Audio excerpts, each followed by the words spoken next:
The Anchor Hocking Glass Corporation brings you Crime Photographer.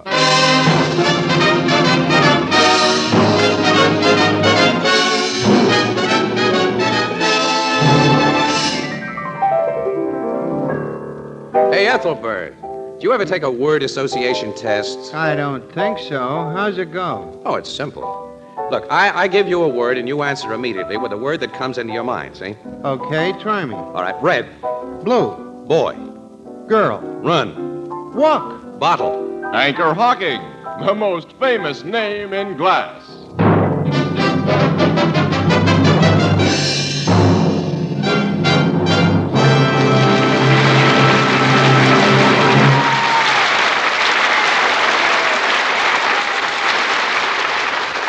Good evening, ladies and gentlemen. This is Tony Marvin.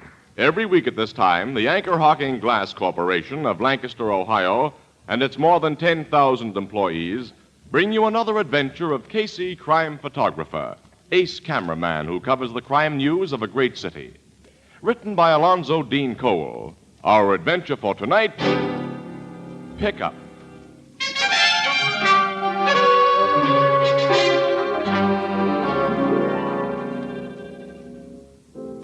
9:00 in the evening, the Blue Note Cafe.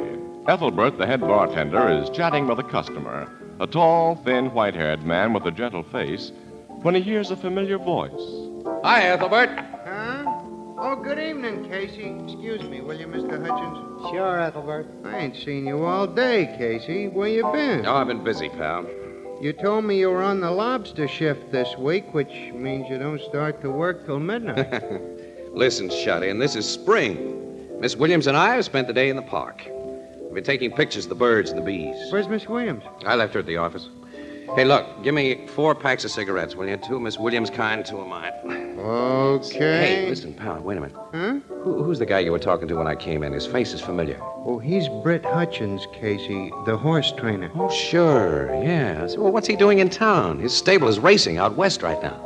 I got an idea he's here looking for the murderer of Cass Marlin. Yeah? You know, Cass Marlin was the jockey who got bumped off down in Florida just before he was to ride. Yeah, of course I know. Yeah. Well, did Hutchins say that he was looking for the murderer? No, I just got the idea because he and Cass were such good friends. Uh-huh. All he really said about the killing was what the papers had been saying, that it's still a complete mystery who done it. Well, it's pretty obvious why it was done. With Cass Marlin in the saddle, Fireball will have won the Alderstone Trophy race. I hear the cops have questioned Steve Harold about it. He's supposed to have won a lot of money when Fireball didn't even show. Well, they've questioned all the big bettors who've been known to fix things when they can. But Captain Logan investigated Steve Harold at the request of the Florida police and found that Steve looked pretty clean for once. Listen, you know, I think I'm going to have a talk with Britt Hutchins. He trained Fireball, and as you say, he and Cass were pretty close. You won't get any more out of Hutchins than I did, Casey. That's what you think, pal. Ah. Say hello to him, anyway. Hi, Britt. Remember me? Casey, Morning Express. Casey. Oh, yeah. Hi. How about same? You know, we've been hearing a lot about the Cass Marlin killing up here. I knew Cass pretty well, so... If you're going to pump me for inside dope on it, fella, I don't know any. Cass was like a son to me. He worked for me. He was set to ride one of my horses. One of my owners, Mr. Ashley's horses, I mean. When somebody put a bullet in his head and... That's the whole story as far as I'm concerned. I see. Well, guess I'll be going. Got business to tend to. Yeah. Okay, Britt. Well, I'll run into you again sometime. So long. So long, boy. I'll see you later, Ethelbert. Going so soon, Casey? Well, I got to take Miss Williams her cigarettes. Didn't I say you'd get the old brusheroo? I hate guys who pull the I told you so gag. So long, pal.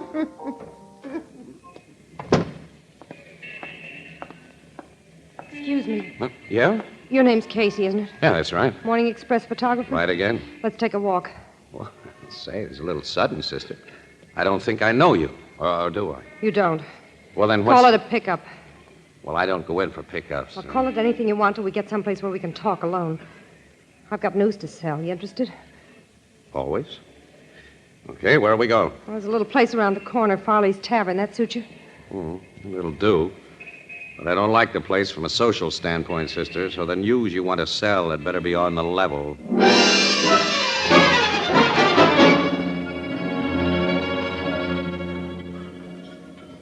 Okay, sister, now speak your piece. Well, after the waiter leaves. Oh, jittery, huh? You'd be jittery, too, if you were in my spot. In a jam? Afraid of being bumped off, that's all. Oh, you're beginning to interest me. Anything else? No, not now. Gee, thanks, pal. All right.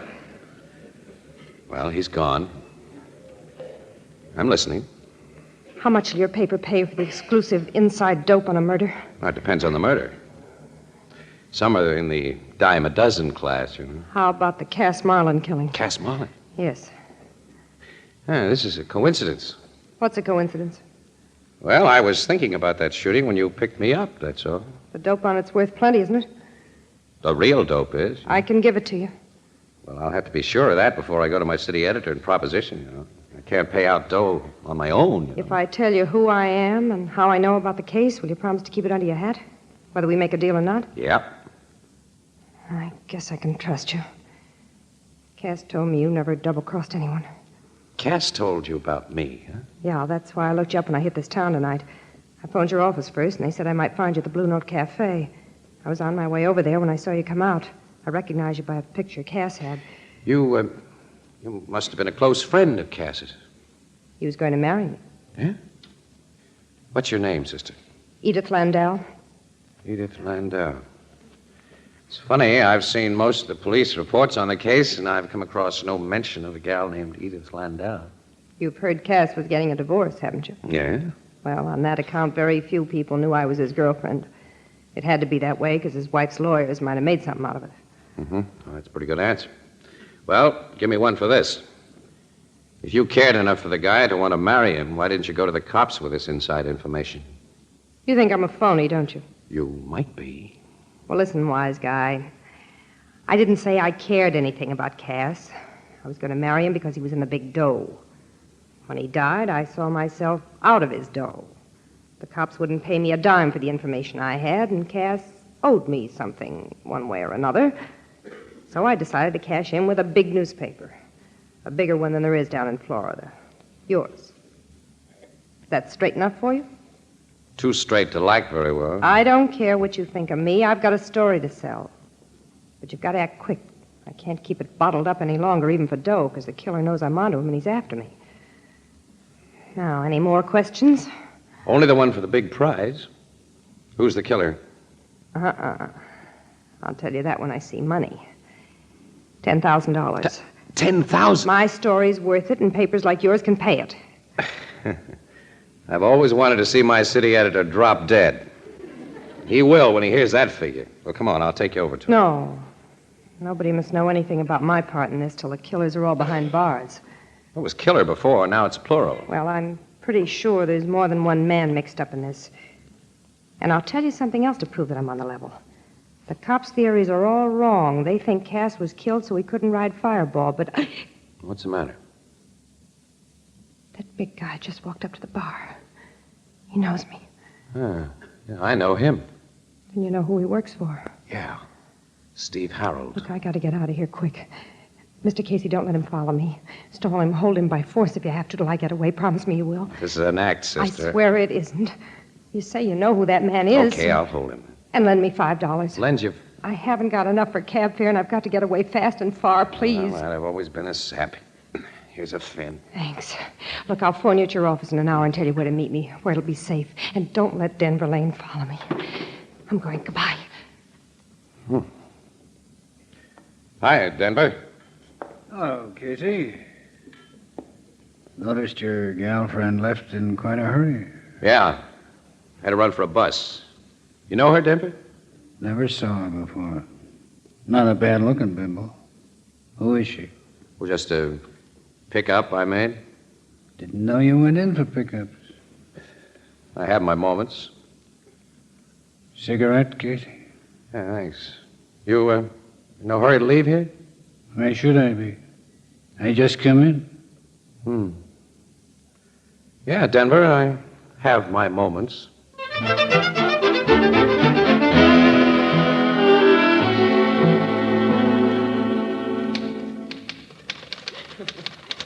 story you let her take you for $5, Casey? Well, Annie, Oh. the act she put on was pretty solid. She had me hooked when she pulled a big scared act about Denver Lane. You know, the guy's a gunman, and he works for Steve Harold, who's up to his neck in the racing racket. For a moment, the parts all seemed to fit. Until Denver made no attempt to follow your little chum. He stayed in the joint for half an hour, and then he walked over here to the Express building with me. In the rain? Yeah, that's one break I got tonight anyway. We were within 10 feet of where my car was parked when it started, so I just reached in and got my raincoat. Denver got soaked. Well, put the raincoat on again. Let's go over to the Blue Note. Yeah. Yeah, I see enough of this photographer's room when I'm on duty. It's over an hour now since Edith Landau said she'd phone me in an hour, so... Have you been waiting here thinking that she might phone you? Well, Annie, her act was almost too good for a $5 take. Oh, nuts. When I start being a sap, I keep it up, I guess. Come on, let's go. Casey! Oh, hello, Moocher. Are you a guy I'm glad to see? Now, listen, Moocher, I'm short on dough Who today, wants though. dough? You don't start on the job till midnight, do you? No. Swell. You won't need your car till then. My car? Mine just had to be towed to the shop, and now City Desk has given me an assignment out in the sticks. Give me your keys, pal. No. The last time you borrowed my car... Could I help it about them two fenders? Well, you could have paid to have them fixed Miss anyhow. Williams, I leave it to you. Shouldn't us press photographers stick together and help each other Now, out? nuts with that stuff. Now, don't... Oh, I admit Casey's a better button pusher than I am. He's a genius, the only one of his kind. Now, look here. Which is all the more reason why he should give me succor in my hour of need. Casey, can a master like you let down a bum like me? Yes. Don't say that. No. Oh, come on, give him the car keys, Casey. You know he'll get them if he has to cry real tears. Oh, I guess you're right, Annie. All right, take them, Moocher. Ah, my pal, my beloved colleague. Get out. Nay. I tarry for one further little favor. Oh, my. Yes, the weather is inclement, and I came to work without mine raincoat. All right, take mine. Ah, my friend in need. And a perfect fit. My undying gratitude, Monsieur. And can you spare a cigarette? Oh, that too. All right, here's half a pack and a book of matches. Now get out before I commit a little mayhem. I go, master. I do thou's biddings. Goodbye, Miss Williams, fair lady. Farewell. He's really a character, Casey. Oh, some character. You wouldn't think so if he was in your department. As I said before, when I start being a sap, Annie, There's your desk phone. Yeah, it might be that Edith. You know. As you said before. Yeah. Hello, Casey speaking. Oh, city desk. Listen, Burke, I don't go on duty till 12, so I'm not going to take any assignments now. Well, of course I'll let you talk. Who's stopping you? Go.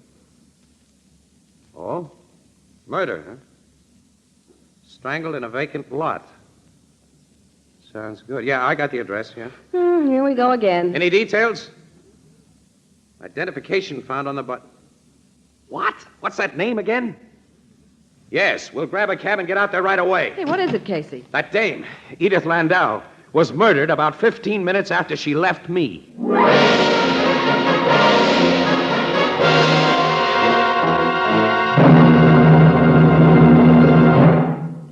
Our story will continue in just a moment. It's here. It's here. The Anchor Glass one-way, no-deposit bottle for beer and ale. You pay no deposit. You don't have to return it to the store. It holds a full 12 ounces. A full 12 ounces, just like an ordinary beer bottle. Yet it's so compact it takes up a minimum of space in your refrigerator. It's perfectly balanced and light as a feather. Easy to handle, easy to pour from, chills beer quickly, holds the chill longer. And it's easy to open, safe to open. A flick of your wrist and into your glass pours a golden stream of wholesome American beer, brewed and bottled and served the American way. In glass. Yes, in glass. Glass which brings you beer and ale brewery bright.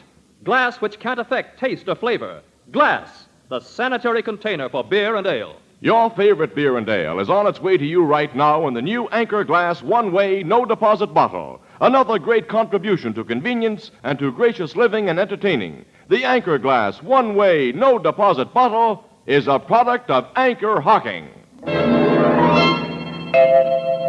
The most famous name in glass.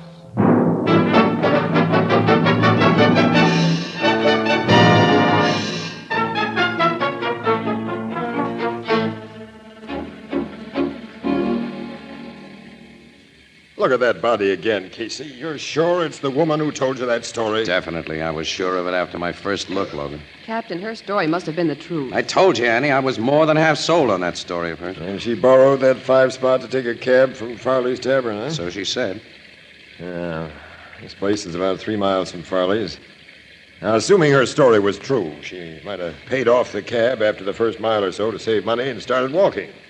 The killer had been following her, and when she came to this block of vacant lots, he hopped out of his car and strangled her. But Denver Lane was the guy she was afraid of, Logan. And Denver didn't follow her. He was with me at the time she was being strangled. Yeah, but his boss, Steve Harold, wasn't with you. Well, you cleared Harold of suspicion in the Cass Marlin murder, Captain. No, we didn't clear him, Miss Williams. It was simply impossible to prove he had any part in it. Hey, Captain Logan. Yeah, Sergeant? We just got a message for you on the car radio that I... Casey. Huh? What's the matter? Well, stop looking at me as if I was a ghost, Flanagan. Casey, you're dead. I'm what? Well, if you're not, the message that just come in is all cockeyed. What do you mean? Headquarters says that Casey's dead body has just been found in the wreck of Casey's car. The moocher, Annie. Oh, sure, he borrowed your car. And had an accident. Accident, nothing. There's 2 bullet holes in the dead guy's head.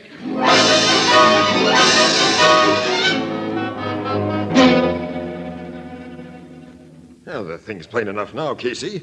Denver Lane had spotted that girl before you and she went into Farley's. Yeah, maybe before she picked me up outside the Blue Note, Logan. He had another of Steve Harold's guys with him. And the other gunman followed Edith Landell and killed her while Denver stuck close to you. Sure, Miss Williams. Denver figured the Landau dame had given Casey the dope she had on the Marlin murder. He couldn't risk any rough stuff during our walk to the Express building, so he waited outside in a car. And when he saw a guy my size wearing my raincoat come out and get into my car... The information he thought you had to be suppressed. With you and the dame out of the way, there'd be no evidence. Now, what are you going to do, Captain? I'll show you, Miss Williams. Sergeant. Yes, sir. Get headquarters on your radio and instruct everyone concerned to let no outsider have a close look at the body found in Casey's wrecked car. And tell them to give out information that it's definitely Casey's body. Yes, sir. Wait, Sergeant. Yep. Also, I want Denver Lane and Steve Harold brought to headquarters as soon as they can be found and kept in separate rooms. And instruct arresting officers to tell them nothing about anything. That's all. Right, sir. I get it, Logan, the old surprise treatment. Huh? And a big surprise. If Sergeant Flanagan thought you were a ghost, the guys who think they killed you, well, they just might go to pieces and tell us what we want to know.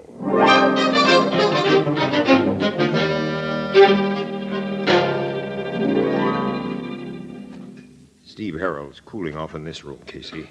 Now, I'll go in alone, and you follow, and you hear me clear my throat.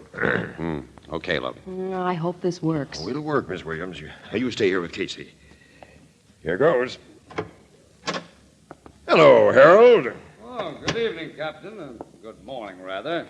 Well, now that you're here, perhaps I'll get some information as to why I've been rudely conducted to this, unglamorous place. My boys didn't tell you? No. All they told me was to come along, and naturally, as a law-abiding citizen, I made no resistance despite the invasion of my constitutional rights. Stop talking like a book. All right, Captain. But look, none of you cops have anything on me, and I'm definitely in the clear with your homicide bureau, so, well, what's the big idea? A girl named Edith Landau was killed tonight. Oh, really? You've never heard of her, I suppose.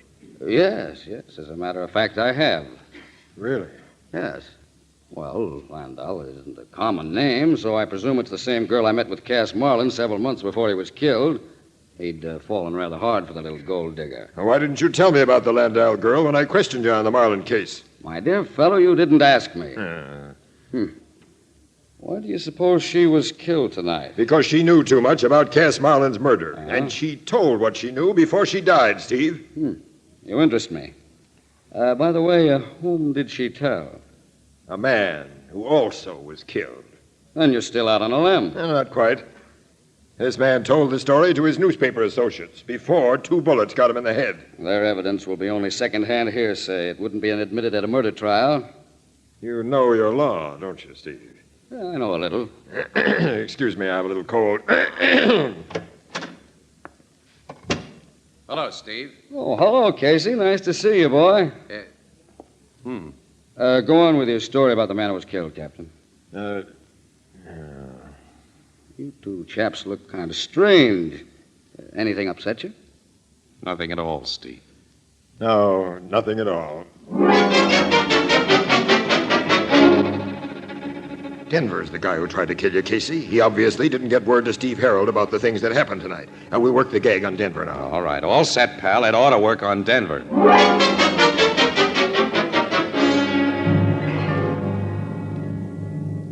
You say this newspaper guy who was shot spilled the dope he got from the Landau dame? That's right, Denver. Well, it's no break for you, Captain. The courts don't accept that kind of third-hand evidence. You're right again.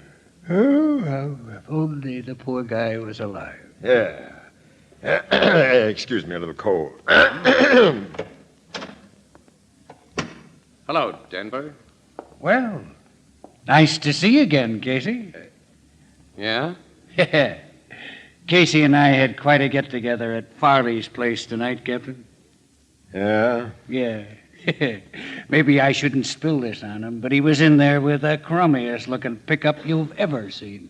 Nuts to you and your ideas, Logan. No, Casey, nuts to you.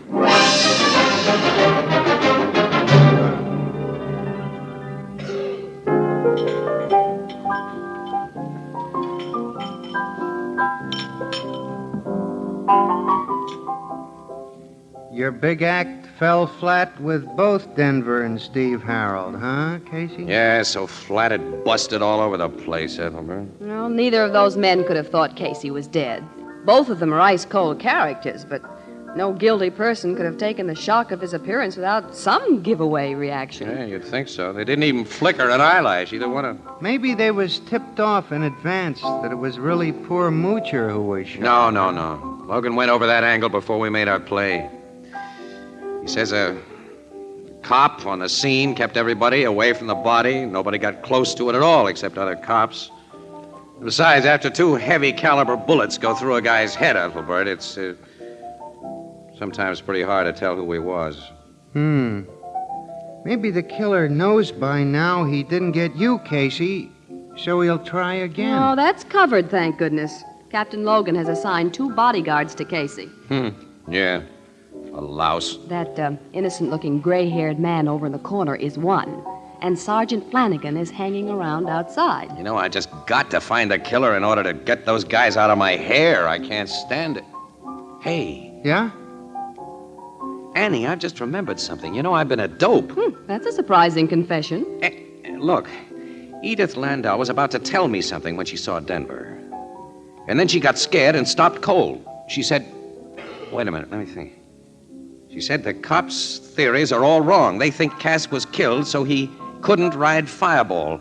And that's as far as she got. Well, the original suspicion of Steve Harold was based on the idea that he didn't want Fireball to win. Sure. Ethelbert!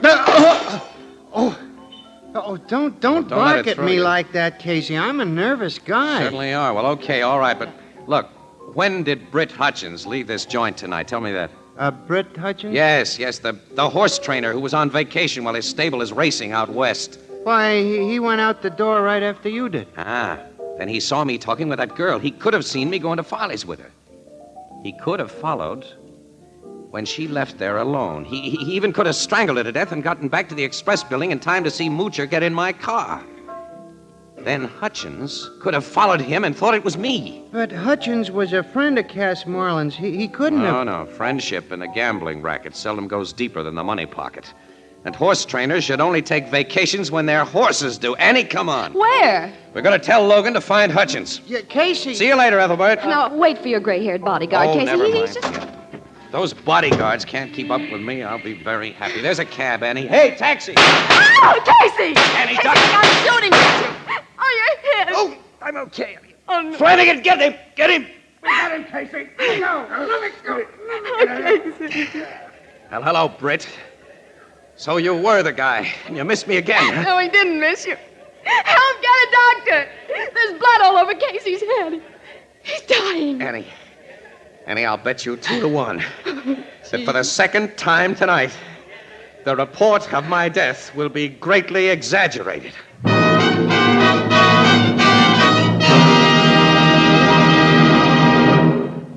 What will you have on your breakfast toast? Orange marmalade, where tart and sweet commingle, or blackberry jam evoking memories of that cool early morning walk through the woods? apple butter fragrant as an autumn orchard, the ruby flash of currant jelly or strawberry jam. But why choose only one? Serve them all. Grace the breakfast table with a symphony of delicious taste and luscious color. Stir up appetites. Start the morning right. Supply quick energy for an active day. Yes, brighten up the breakfast toast with preserves, jellies, and jams, brought to you by those packers of the finest foods, the preserve industry of America. Now, naturally, these experienced packers bring you preserves packed in glass. Clean, sanitary glass safeguards wholesomeness and flavor. Crystal clear glass provides a rainbow of color on your table. Anchor glass containers and modern Anchor hocking sealing methods bring you flavor at its peak. Anchor glass containers and Anchor caps are both products of Anchor Hocking. The most famous name in glass.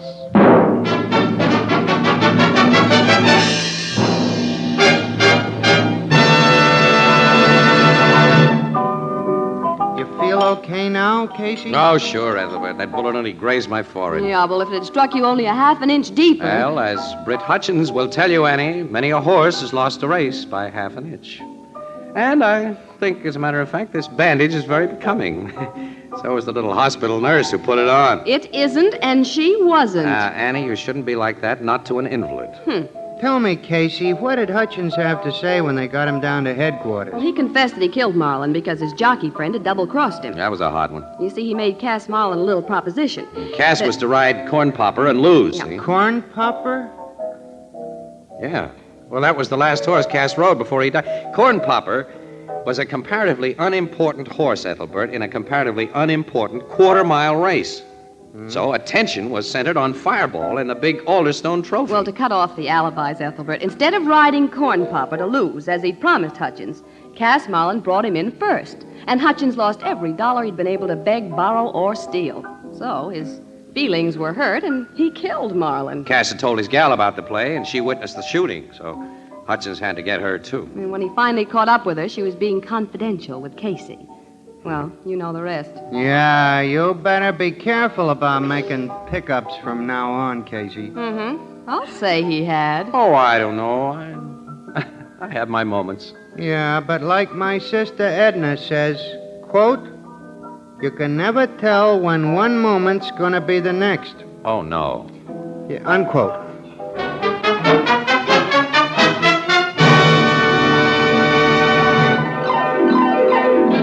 Crime Photographer, starring Stotts Cotsworth as Casey, is brought to you each Thursday by the Anchor Hocking Glass Corporation, makers of Fire King oven glass, Anchor glass containers, Anchor caps and closures. All products of Anchor Hocking, the most famous name in glass.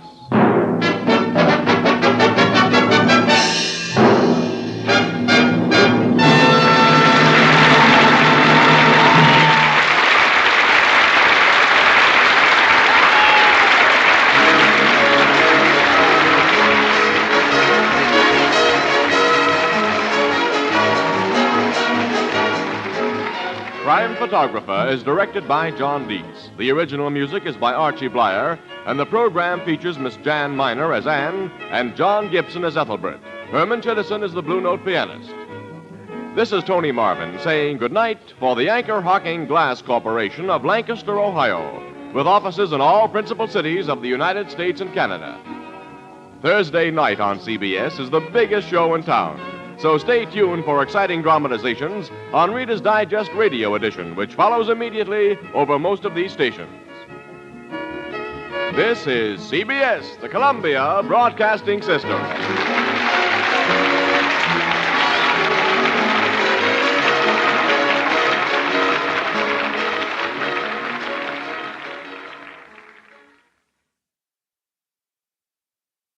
The Anchor Hocking Glass Corporation brings you Crime Photographer.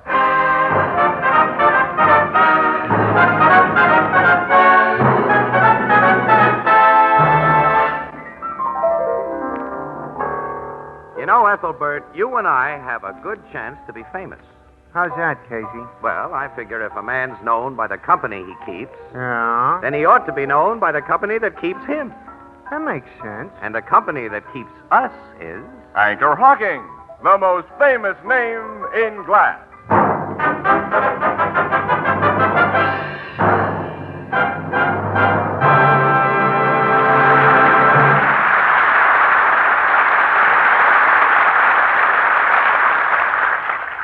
Good evening, ladies and gentlemen. This is Tony Marvin. Every week at this time, the Anchor Hocking Glass Corporation of Lancaster, Ohio, and its more than 10,000 employees bring you another adventure of Casey, crime photographer, ace cameraman who covers the crime news of a great city. Written by Alonzo Dean Cole, our adventure for tonight, Photo of the Dead.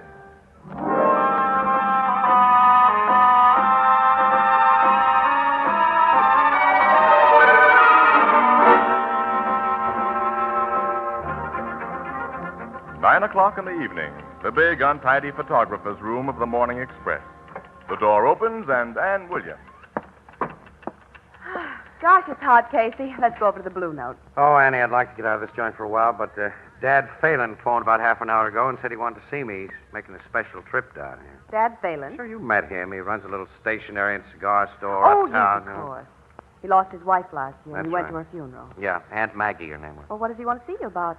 Well, he said he wanted my advice about something. What? He didn't say. Well, there he is now. Hi, Dad. Oh, Casey, my boy. Hey, it's good to see you. It's always good to see you. You remember Annie Williams, don't Oh, you? of course. How are you, Miss Williams? Just fine, Mr. Phelan. Now, sit down, Dad. Thanks. I've got something to tell you, boy. Oh, what's on your mind? Casey, I've heard from Maggie. Huh? She's come back to me from the dead. Mr. Phelan. I've heard her voice, and she sent me her picture from the other world. Her picture? Boy, you know that after Maggie died, well, we'd been together for nearly 50 years, and I didn't know what to do with myself. I know. So I started to read books that told how the dead sometimes are able to communicate with the living.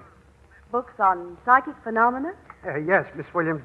There's a bookshop on 12th Street, Jameson's, that has a lot of those books. Yeah, I've passed it. Yeah, very nice lady runs it. I went in there a lot. We got acquainted, and one day she told me about a man. Man with remarkable powers. So you went to him. Yeah, and last Thursday night, a week ago, boy, Maggie spoke to me while I was there. What did this man charge you? He wouldn't take a penny. Huh? Here, Casey, look at this picture. You see what had happened? Above my right shoulder. There's a ghostly face of a woman, Casey. Yeah. And it's Maggie's face. You recognize it, boy. Yes, yes. Casey, this picture couldn't have been made by a trick, could it? Maggie was really with me last night, wasn't she? Yes, sure she was with you, Dad. The photo's not a fake? You'd know. No, it's not a fake. So glad to hear you say that. Casey. Hold it, Annie. Say, Dad, what's the name of this man who took this shot? Well, it's kind of a funny name. Feda Narsi. He's an East Indian fella. He's one of those swamis, huh? Hey, he's a fine man. Oh, I'm sure of that. Where does he live? Well, he has a big house on Rankin Avenue, 142. Why? Well, I just wondered. Excuse me, Dad. Yeah. Hello, Casey speaking. Yeah. Okay, Burke, I'll be right up. That was City Desk calling, Dad. I'm sorry, I've got to rush upstairs. Go right ahead, boy. I'll be going. Anyway, you've told me what I wanted to know, and you've made me very happy. Well, I'm very glad. Good night, Miss Williams. Good night, Mr. Phelan. Good night to you, boy. And a million thanks. Good night, Dad. Casey, that photograph can't be on the Of level. course it isn't. It's a crude double exposure. That ghost face was taken from an old picture of Aunt Maggie that this Feda Narsi fella got hold of somewhere. Well, why didn't you tell the old man that? Oh, Annie, how could I? Dad wants to believe that this thing's on the level. He's happy tonight for the first time since his wife died. But, Annie, after I finish whatever assignment Burke has for me upstairs, I'm going to pay an unsocial call on Swami Feda Narsi.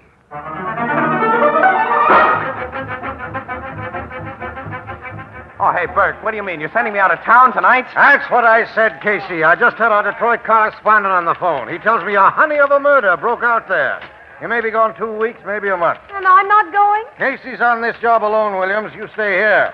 Now take this to the cashier and get your expense money, Casey. Your train leaves in 45 minutes. Burke, I ought to see a guy tonight. Here. You can't. Get going, Casey. I want pictures from Detroit tomorrow. Oh, okay. Well, Dad Phelan's been looking after himself for over 70 years. I guess he can do it without my help a few weeks longer.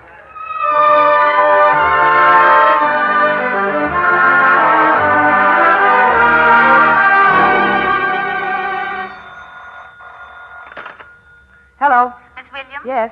This is long distance. I have your call through to Detroit. Oh, thank you. Go ahead, please. Hello? Hello, Casey. Annie, it's great to hear your voice. Anyway, what's up? Look, something's happened that we think you ought to know about. What? I'm at police headquarters with Captain Logan.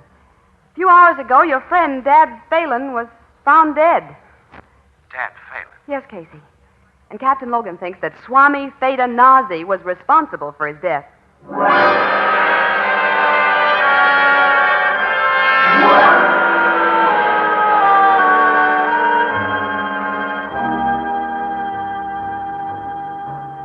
Well, come on, Logan. Let's have the dope on it. Al Phelan didn't open his store this morning, Casey. A cop on the beat got worried, broke in, and found your friend dead in the back room. He just died in his sleep, huh? Yeah. I talked to Miss Williams after she phoned you, Casey, and we pieced the thing together. Beside the old man's body was that spirit photograph of him and his wife. And in his pocket, we found a bank book that had apparently represented his life savings. The balance was only $21. But until 4 days after Miss Williams says he called on you with the express, the balance had been $6,021. The fake Swami got the 6,000. Yeah. The shock of losing his life savings and learning that the Swami was a fake was too much for him. The Swami gave him the usual routine. Yeah, racketeers of his type are all alike. After the victim is convinced he's in contact with the dead, he gets a spook message telling him to hand over some money, usually for an investment the ghost recommends.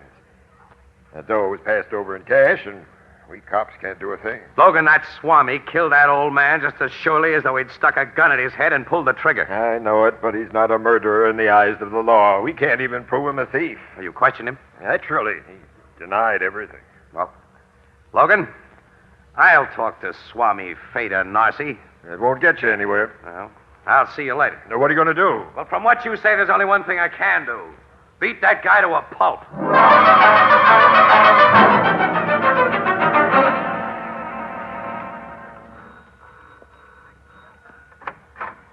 Good afternoon. Are you Feda Narsi? No, sir. Oh, just a servant, eh? Yes, Well, I want to see your boss. What is your name? Casey. You have appointment with the master? No. Feda Narsi received no visitor except by appointment. Will he receive me, big guy? Get out of my way. Wait. Nobody pass Lucky. Lucky. Yes, master. I will see the gentleman for a moment. What is it you wish, Mr. Casey? So, you... I am Feda Narsi. What do you wish? Hasn't your crystal ball told you? As the police have made some baseless insinuations that cannot be proven, I imagine you are about to do something equally foolish. Yeah.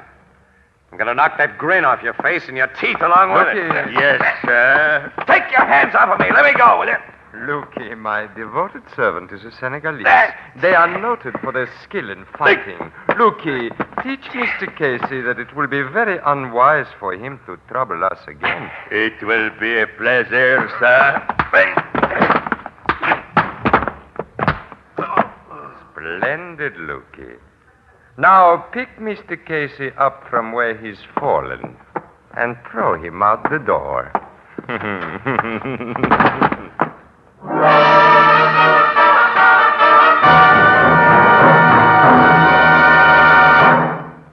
Our story will continue in just a moment. Here's a bargain, a real bargain. A big 9.5-inch pie plate made of beautiful Fire King oven glass, guaranteed for 2 years against oven breakage. Its highly polished surface is as smooth as a mirror, comes clean almost instantly. It's as attractive on your table as it is sturdy and practical in your kitchen. And here's the most important point of all. This new kind of Fire King pie plate practically assures results every time. Its pale blue glass absorbs oven heat so evenly that your pies bake all the way through. The crust is light and flaky with no danger of scorching. Now, to get this new pie plate, it's not necessary to sit down and write a letter. Simply go to your favorite 5 and 10 cent store or any other store selling household glass and ask for the special Fire King oven glass pie plate being offered over the air at 25 cents, or slightly more in distant cities. Remember the name, Fire King Oven Glass. This new Fire King Oven Glass pie plate is a product of Anchor Hocking, the most famous name in glass.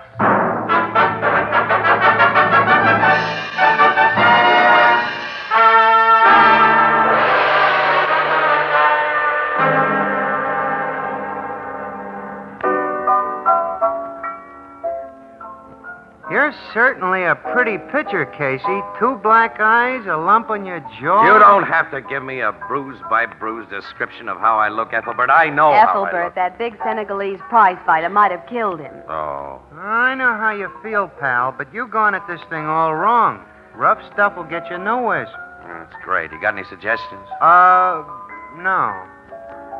Captain Logan says there's nothing he can do, huh? Well, what can the cops do unless they can prove that Nazi got Mr. Phelan's money and got it under false pretense? Must be some way to get evidence. Why doesn't Logan detail one of his dicks to pose as a sucker and pass this Nazi a couple of marked bills? Well, that's been tried several times, but Nazi's too wise. Casey, I might be able to get the goods on Fata Nazi. But you? Yeah. No one would ever take me for a cop. I could go to Nazi and tell him I'd lost a sister, for instance.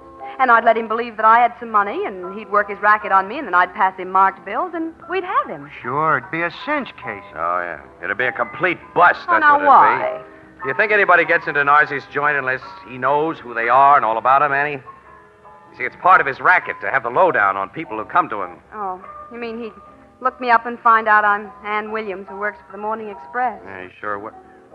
Say, wait a minute. I've got an idea. What? Burke was telling me some of his recent family history a few days before I went to Detroit. He can give us the gimmick we need behind this thing. Burke? Your city editor? Yeah.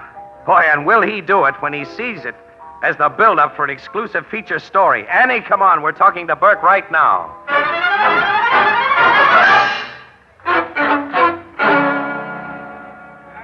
You're right, Casey. It's a natural.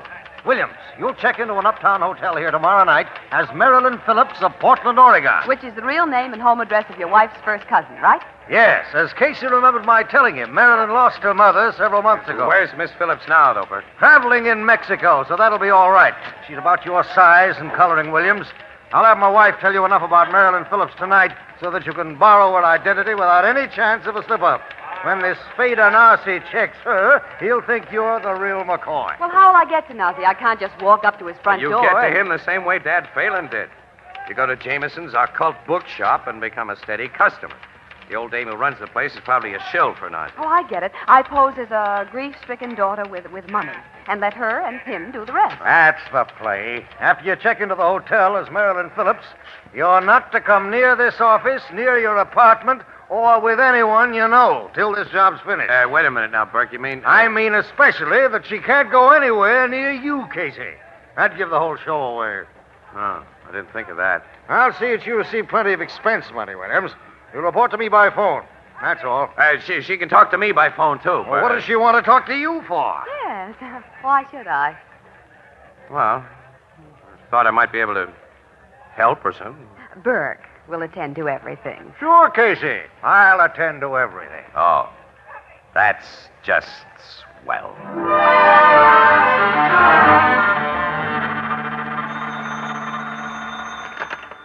City desk, Burke speaking. It's me, Burke. I'm getting acquainted with Mrs. Jameson, but she hasn't suggested I see our man yet. You've only been on the job 10 days. This'll take time. Stick with it.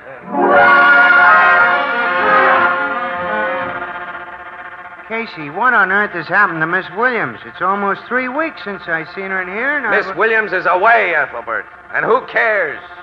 Hey, you don't have to bite my head off.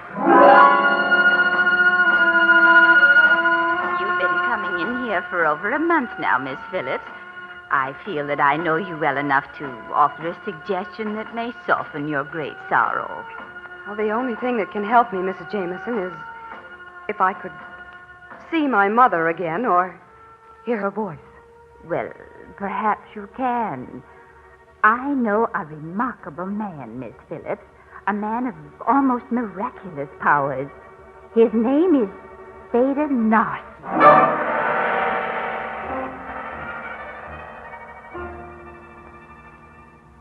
Sit down, Miss Phillips.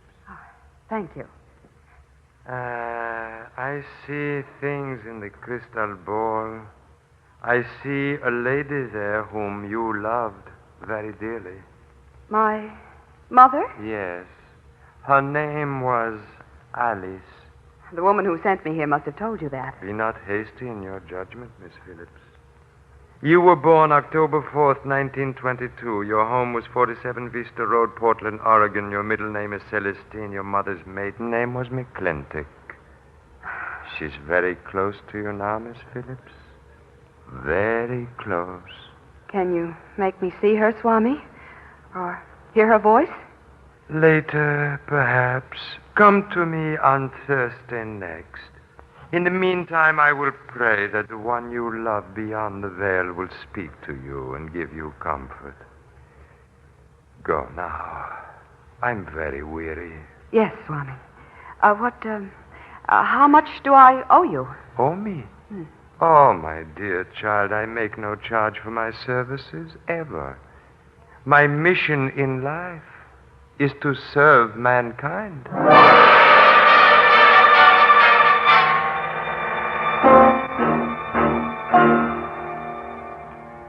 Oh, he merely gave you the old build-up today. Yes, Burke. Of course, someone in Portland sent him the information about Marilyn Phillips and her mother. Your birds in his racket have contacts all over. Call me again after you see him Thursday. Goodbye. Wait a minute, Burke. Huh?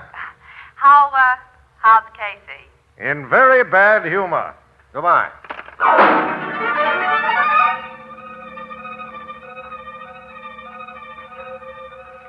Sit very still, Miss Phillips. The psychic force is strong in me tonight. I feel the spirit presence of one who has passed beyond. You, think, Swami, that my mother I cannot tell. I am sinking into trance. Hold my hands tightly. Look closely at the crystal, and soon you may hear the voice of the dead. It's so dark in here. Trance. I'm sinking into...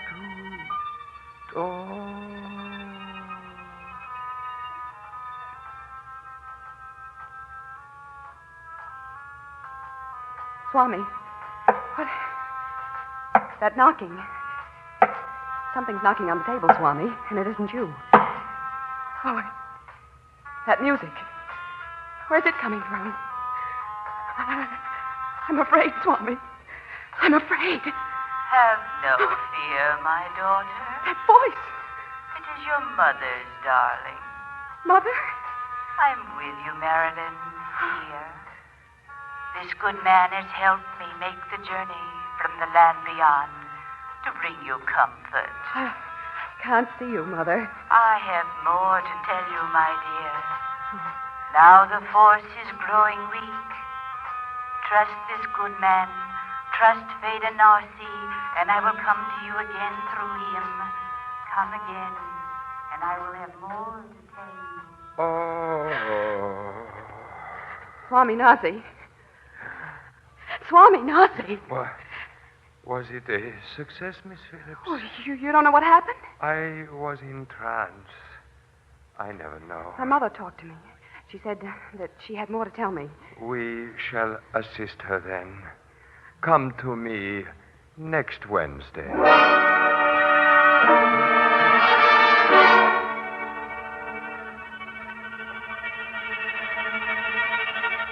Hold my hands tightly, Miss Phillips.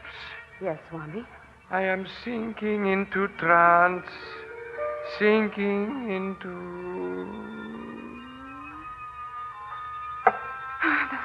Those knocks. And that music again.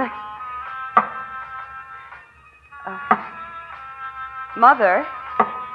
Yes, my darling. Come closer and let me really see you. That is beyond my power, dear. I have but little time. I'm so worried about you, my child. Worried about me? I left you so little money when I passed behind the veil. You must have more, much more, and you shall have it. I will point the way. Tomorrow, take your money from the bank. Take my money from the bank. Give it to this good man, Phelan Narcy. He will invest it for you. Invest it so it will be doubled, tripled in amount. When that is done, your mother will be happy. You will tell Phelan Narcy how to invest my money, Mother? I shall guide his every action. And I know all things, dear. Through him, I will make you rich. Promise, darling. Yes, Mother, yes. I'll bring Swami Nazi the money tomorrow.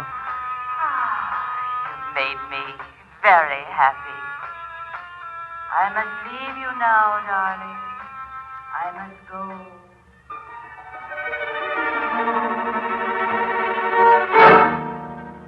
So, then the ghost voice faded out, huh? Yes, Burke. And when Nazi snapped out of his trance, I told him I'd bring him $10,000 that Mother left me at 9 o'clock tomorrow morning. I'll send you the money by messenger. Call me when you get it, and we'll check on the final plan. Okay, Burke. Goodbye.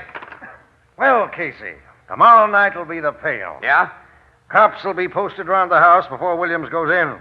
When she comes out, the cops will take it as a signal, close in, get the Swami with those marked bills in his possession, and that's that. There's also going to be a witness when that money is passed. Who? Me. Why, you're the last guy in the world who could get into that house. I've been casing that joint, Burke. There's a big window in Narcy's chamber with a strong trellis leading up to it. The window is painted black inside, but if Ann can get it open just a few inches... You could see and hear what's going on. And I can take a picture of Ann giving that rat the dough. I'll use an infrared bulb that shows no glare. It'll make a swell shot for the paper. And for evidence in court, will you tell Ann to get that window open? I certainly will. Leave it to Williams. She'll get it open somehow.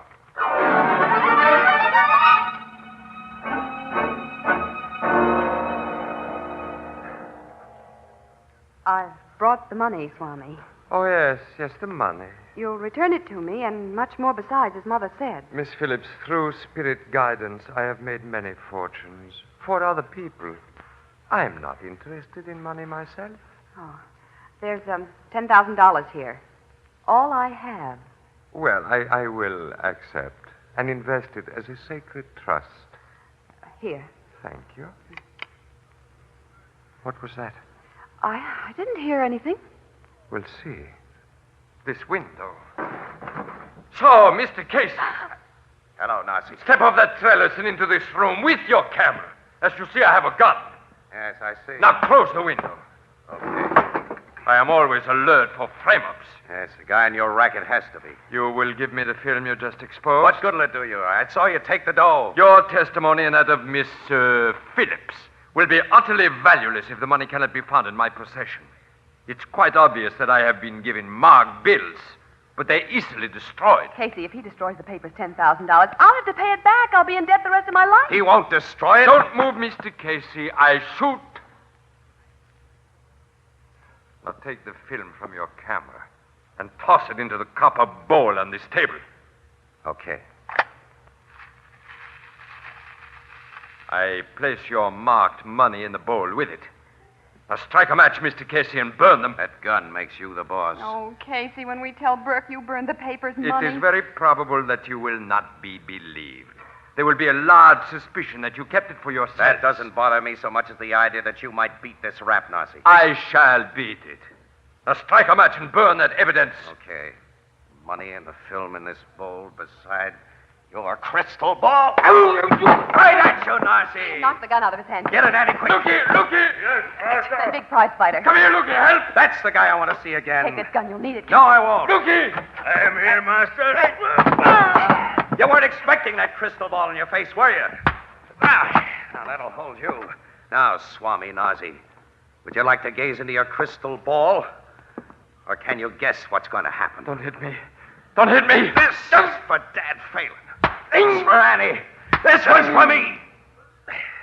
And now, Annie, you can bring in the cops.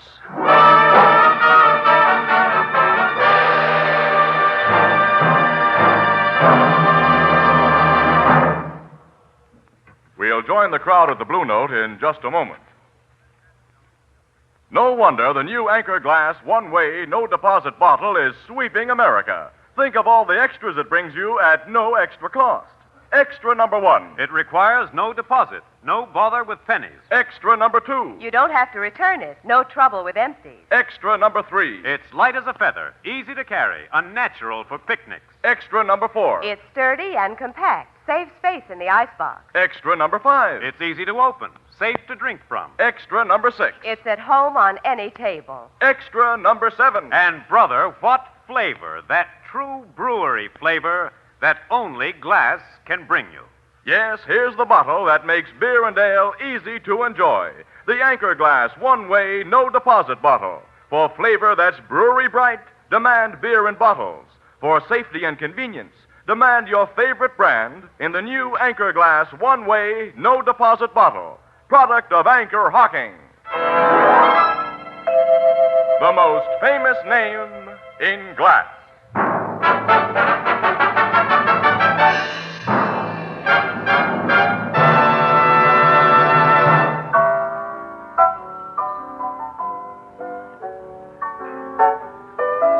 Cops got the whole gang of them, huh, Casey? Yes, Ethelbert. Including Mrs. Jameson, the dame who also impersonated Narzi's spook. That's swell, Miss Williams. And it's swell to see you around here again. I've missed you since you've been away on that case. Oh, thanks, Ethelbert. Yeah, that's right. We've all. Say, Annie, it's kind of a nice night. How about you and me taking a walk? Why? Well, just because it's kind of a nice night. So long, Ethelbert. So long, Ethelbert. So long, so long.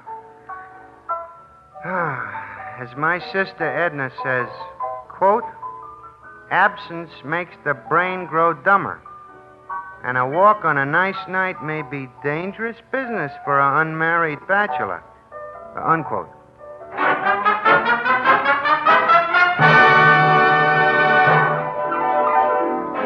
Crime Photographer, starring Stotts Cotsworth as Casey, is brought to you each Thursday by the Anchor Hocking Glass Corporation, makers of Fire King Oven Glass. Anchor glass containers, Anchor caps and closures. All products of Anchor Hocking, the most famous name in glass.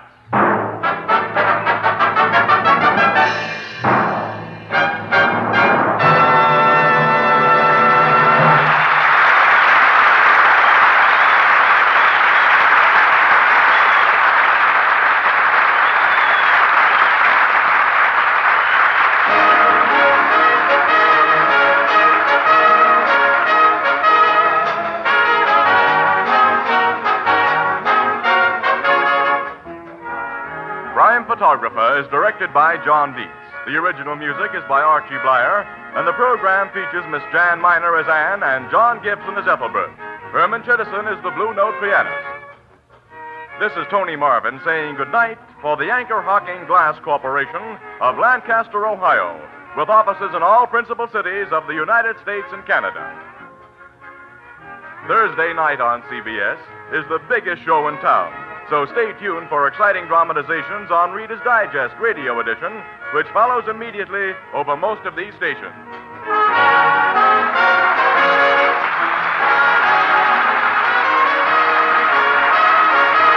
This is CBS, the Columbia Broadcasting System.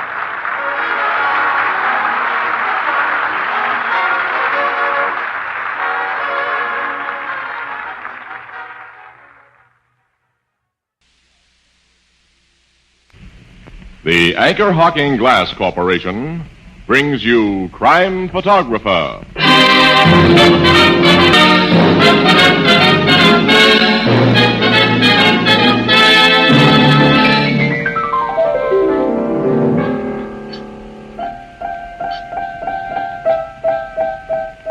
Ethelbert, what on earth's going on over there? Oh, that's Grace. I can't get her away from that piano. Tell her to let Herman play. Oh, Grace, that's enough. Thanks. Besides, this is the famous noise abatement week. Well, it may be famous, Casey, but it's not as famous as my favorite line. Anchor Hocking is the most famous name in glass.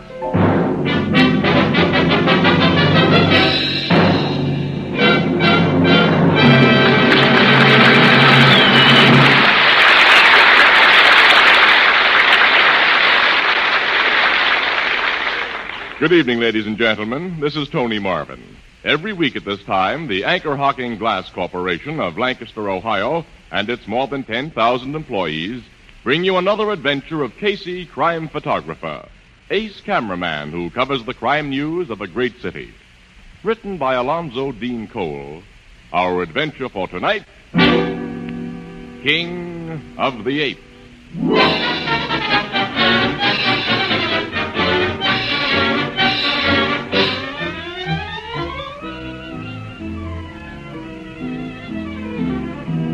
Mid-afternoon, the Blue Note Cafe. Leaning comfortably on the bar are Casey and Ann Williams. And behind the bar, its chief custodian, Ethelbert.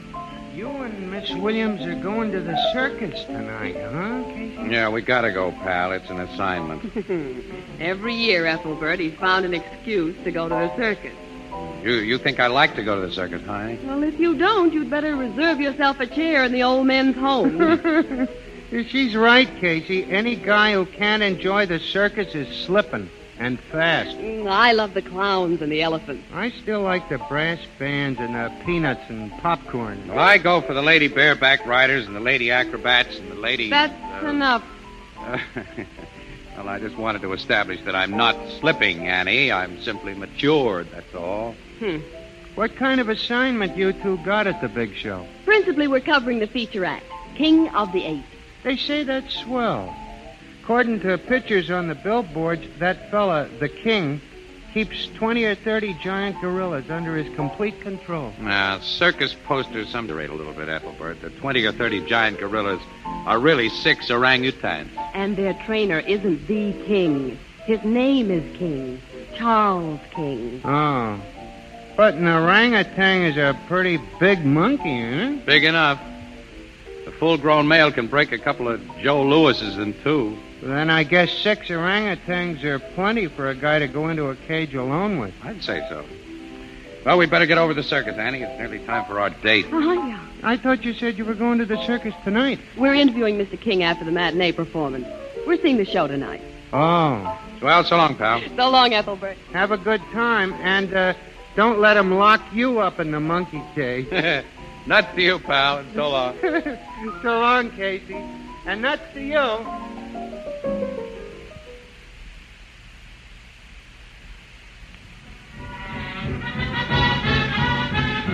King's dressing room is this way, Annie. The afternoon show is still going on. Casey, let's peek through those back curtains. Oh, no. Look, we'll see the whole thing from out front tonight, Annie. Besides, that's the wind-up you hear now, the grand finale. Oh, no, I guess it is.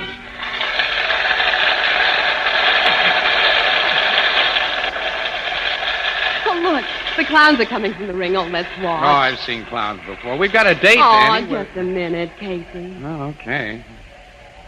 A nice-looking performers coming through the curtains now. That one in the black spangled tights has got beautiful eyes. We'll find Mr. King. No, I'm in no hurry, Annie. We've got a date. Huh? Oh. Oh. Okay. That's the star dressing room there. Well, give a knock. Oh, wait a minute. There's several star dressing rooms. Well, here's the one with the king's name on it. Don't you dare call me that. I'll call you worse if I catch you with that bond of finale again. You better not, you big poker. A little argument inside that room, Casey. King. I'm fed up with your jealousy. If I feel like talking to a man, any man, I'm going You're not going to sneak up in corners with Finelli again, I tell Try you. and stop me. I'll stop you. Don't you put your hands on me. Don't Time to break this up, Annie. Come on. That knock should do it. Who's there? Miss Williams and Casey in the Morning Express. If you're Mr. King, your press agent made a date for us to see you. Oh, yes, of course. Yeah, just a moment. That right. ended the battle, Casey. Sure did. Please come in. Oh, thank you. Miss Williams and Mr. Casey, you said? That's right. I'm Charles King. Nice to know both of you. Nice to know you. Mr. King. Allow me to present my wife. Mrs. King. How'd you do? If you'll excuse me, I'll be running along. Wait, Bernice. Yeah? This lady and gentleman are going to do a feature story about the act. Don't you want to stay? Your act, Charlie. They don't want to interview me. See you later. I'd like you to stay. I've got some shopping to do.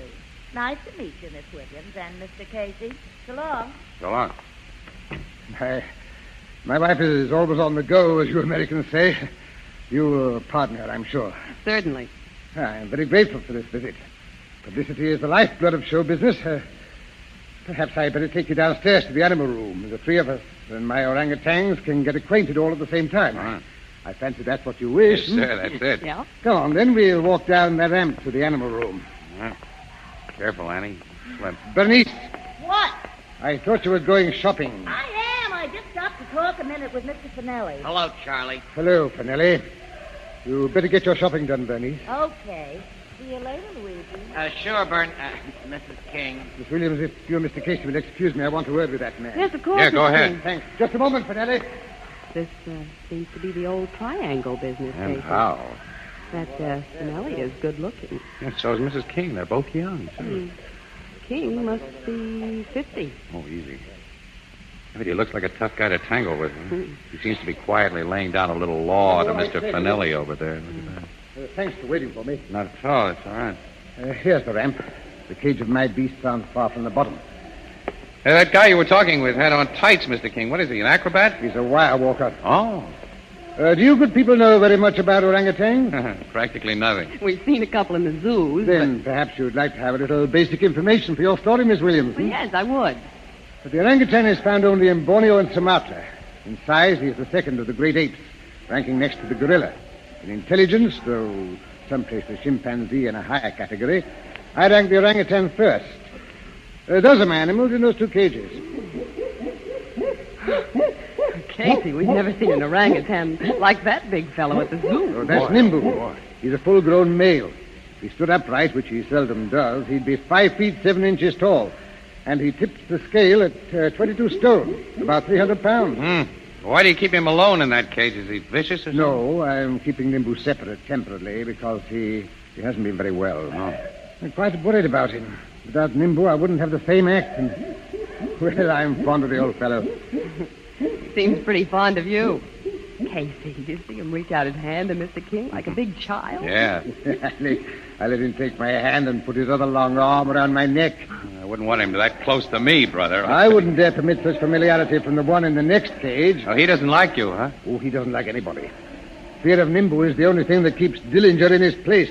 Dillinger? I call him that because he's a public enemy, Miss Williams. Oh. Hello, boss. Oh, hello, Joe. I was beginning to wonder where you were. I was out getting some fresh medicine for Nimbu. You know, I never want these animals left alone. Where's Tyan? He have probably gone for a drink. That man is no good. Yes, I know that, but he knows Big Ape. Because he is a little ape himself. Better you should send him back to Borneo where we got him. I'll have another talk with Tyan. Oh, excuse me, Miss Williams, Mr. Casey. This is Johannes Fleet, my chief assistant. Mr. Fleet? All right, Mr. Johan knows as much more about orangutans as I do. He was born in Dutch Borneo and talks their language. I talk Dutch and English, not ape talk.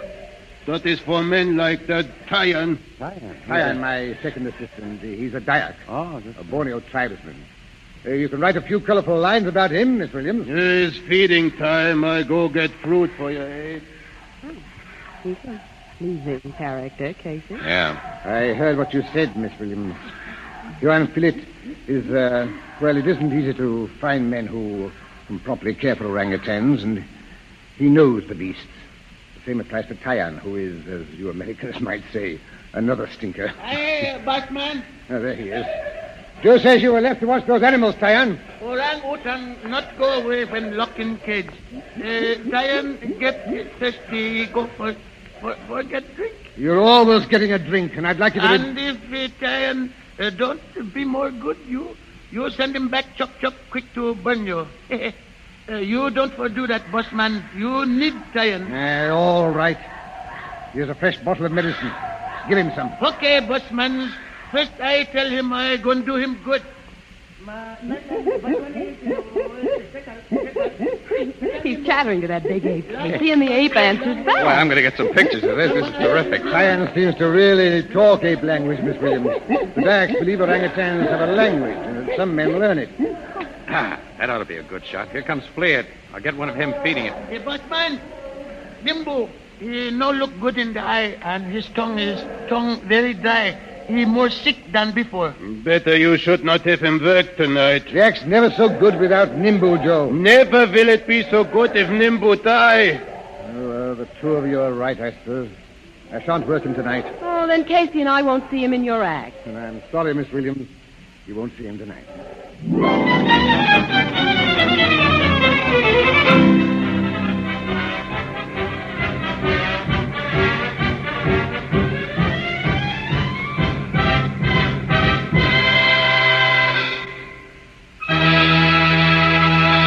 Children of all ages, the biggest show in the world is proud to present the most daring, colossal, engrossing, educational exhibition of man's mastery over the savage beast that has ever been witnessed in the history of the universe. That's it, Annie. This is King Jack. They're throwing up a cage, Most Casey. ferocious, most dangerously intelligent animals known to man, orangutans. Well, that Nimbu sure looks dangerous and wise. From the So did jungle the others we wilds saw of this afternoon. Borneo.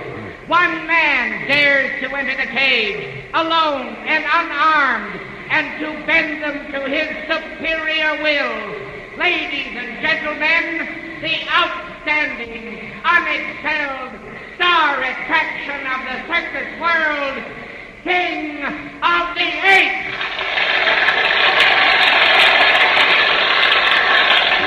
Boy, that was some build-up, wasn't it, huh? The ringmaster did use a few superlatives. Oh, Mr. King looks nice in that Jungle Explorer's outfit, doesn't he? Yeah. His wife isn't half bad in her shorts.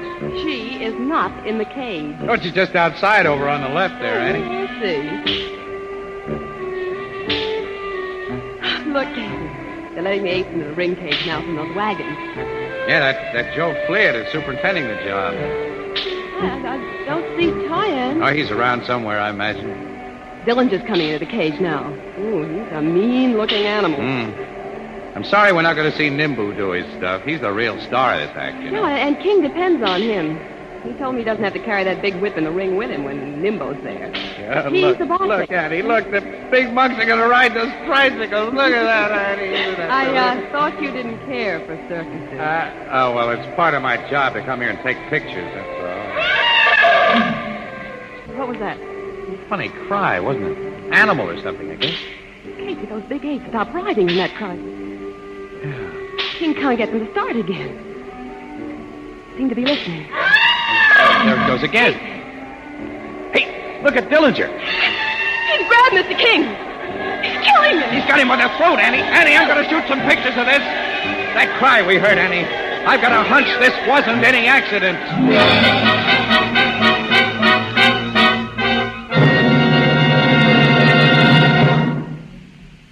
Mother's Day is a week from Sunday. Why not make this an occasion to be remembered? Make Mother queen for the day. Keep her out of the kitchen. Let the whole family pitch in and cook this Mother's Day dinner yourselves. It's not as difficult as it sounds, particularly if you rely on Fire King Oven Glass, the amazing oven glass which practically assures baking results. Plan your meal around a big baked casserole dish. Supplement it with hot bread or biscuits and top the meal off with a homemade pie.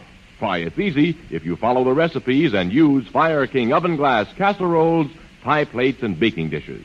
At your favorite chain, variety, hardware, or department store, you'll find a wide variety of Fire King Oven Glass, an ideal Mother's Day gift. Prices are amazingly low. Fire King Oven Glass is a product of Anchor Hocking,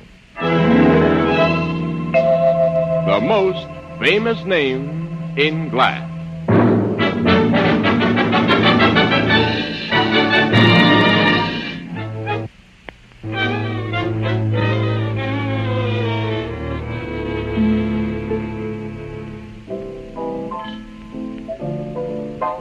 Mr. King of the Apes was buried this morning, huh, Casey? That's right, Ethelbert, yeah. Miss Williams and I just came from his funeral.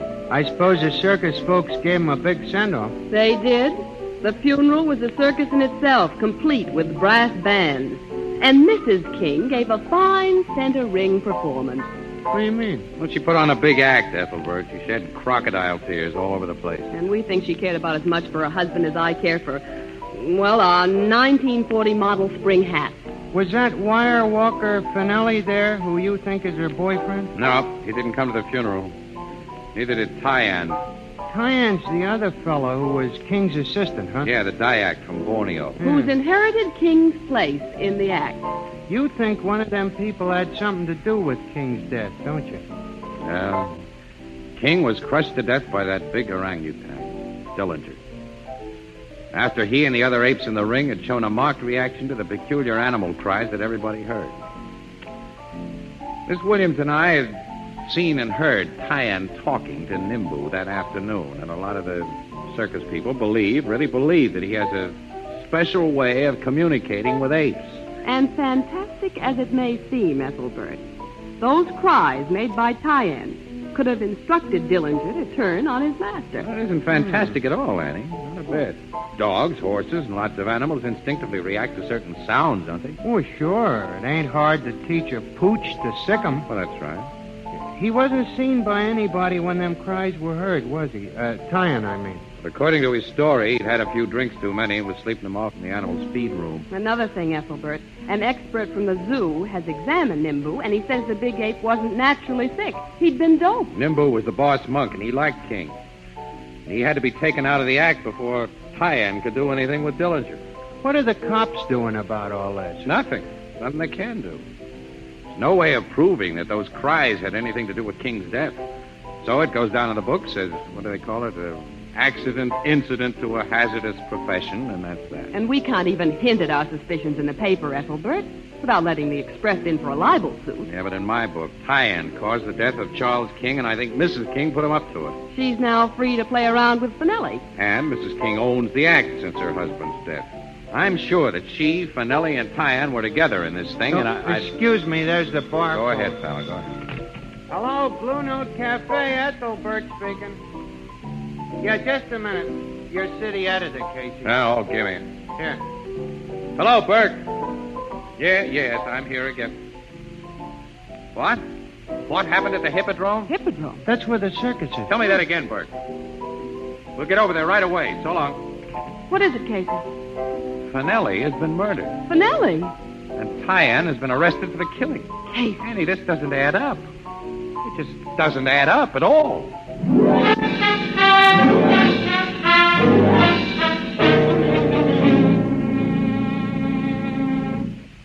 How was Finelli killed, Captain Logan? The same way Marie Antoinette was. His head was cut off. What? Oh, holy. The lethal instrument in this case was a curved, razor-edged Dayak knife. It's been identified as belonging to that Borneo native, Tyan, who was found in his dressing room, dead drunk, with the murder knife beside him shortly after the murder was discovered. Did you sober him up enough to talk? He was able to deny that he'd killed anyone. Drunk or sober, nearly all killers can do that. Yeah, but why should he have killed Finelli, though, huh? Well, the guy's only one generation out of the jungle, and he was drunk. That's two reasons. Yeah, well, wait a minute, though, Logan. Tyan had just landed himself a sweet job. He'd become the big shot in a big feature act owned by Mrs. King. Oh, why should he pitch his big chance away in his life besides by killing her boyfriend? That doesn't add up. Look, this Tyan is a semi-savage from Borneo. He was lit to the skylight. Well, the murder weapon belonged to him, and we found it beside him. Now, Casey, take your little camera in hand and shoot pretty pictures for the paper. I've got important police work to do. So long, Miss Williams. Try to keep Casey from straining his brain. Wise guy, Logan. He's right about Tyan, Casey. Is he? Of course he is. We're seeing a nice example of poetic justice. Mrs. King has Tyan arrange her husband's death so she can have Finelli. And then Tyan destroys the man she wanted and himself at the same time, and now she's without a husband, without a boyfriend, and without a means of making a living. She has no one who can work those apes. Wait a minute. Yes, she has. Johannes Fleet. Oh, say, I'd forgotten about him. Yeah, so had I, almost. Annie, from the first, we've been wrong about this whole setup. Can't you see it? Annie Fleet's the guy. Why? Well, because he knows more about big apes than King does. I think Johannes Fleet doped Nimbu and gave that cry that caused Dillinger to kill King. And then when Tyan was put in King's place, Fleet pulled a second murder and framed Tyan for it.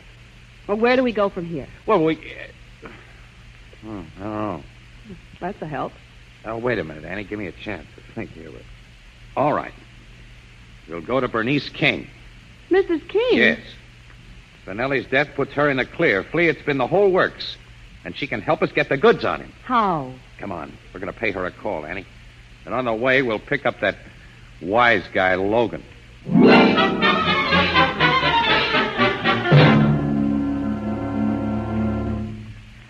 I think you're right, Mr. Casey. Thanks. You're more easily sold than I am, Mrs. King. I think he's altogether wrong. You would, Logan. Whether he's right or wrong, Captain, I'll take any chance to get the man who may have caused my husband's death. You've been frank with me, Mr. Casey. You think I was in love with Luigi Finelli. I wasn't. If I looked twice at any man, he'd begin to spy on me, question me. With Finelli, I was deliberately trying to pay him off for the unhappiness his jealousy had caused me. Miss Williams, another woman would realize how I felt what I was doing. Oh, I do realize, Mrs. King. Now Charlie's gone. If I could only bring him back, he could be jealous. He could beat me, anything. We're very sorry, Mrs. King. I won't cry anymore. What do you want me to do, Mr. Casey? Well, first, I want you to give Dillinger some of the same harmless dope we think was fed to Nimble. So Fleet will think that he's sick and we'll have to stay with him tonight. I don't get it, Casey. No, neither do I. Well, there's more than one way to trip up a murder. Now, tonight, Mrs. King, you will go to the animal room and talk with Fleet. Logan and I will be hidden behind the cages. Now, here's what I want you to say. There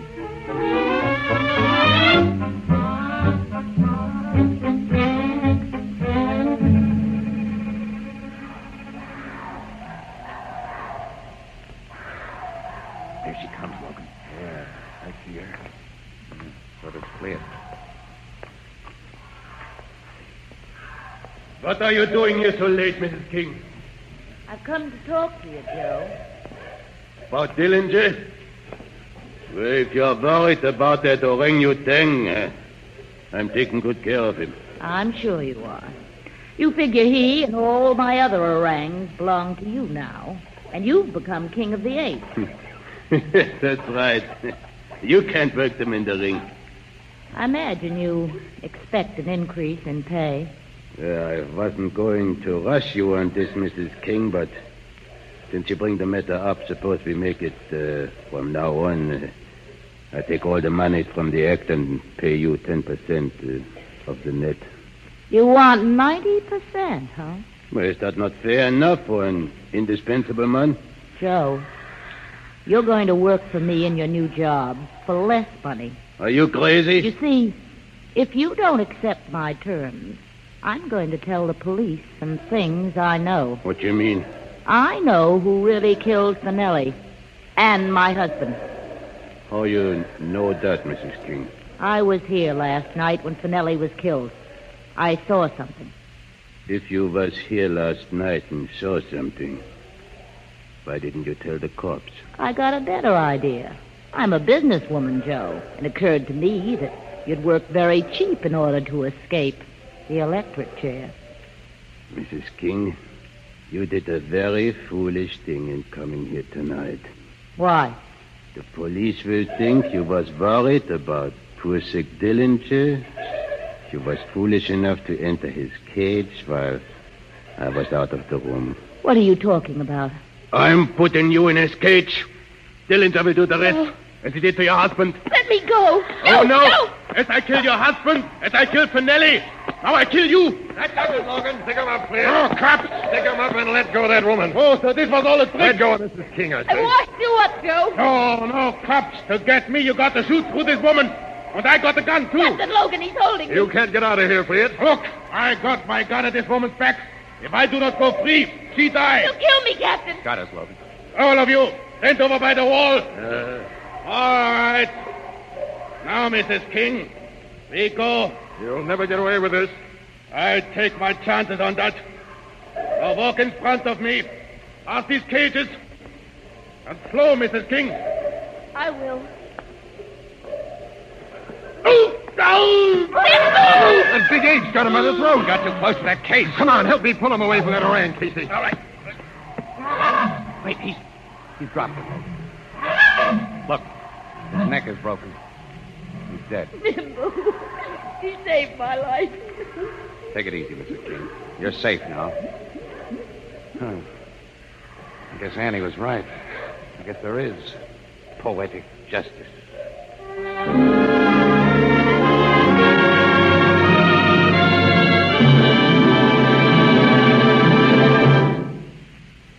back to Casey in just a moment. But first, here is a message from Anchor Hocking.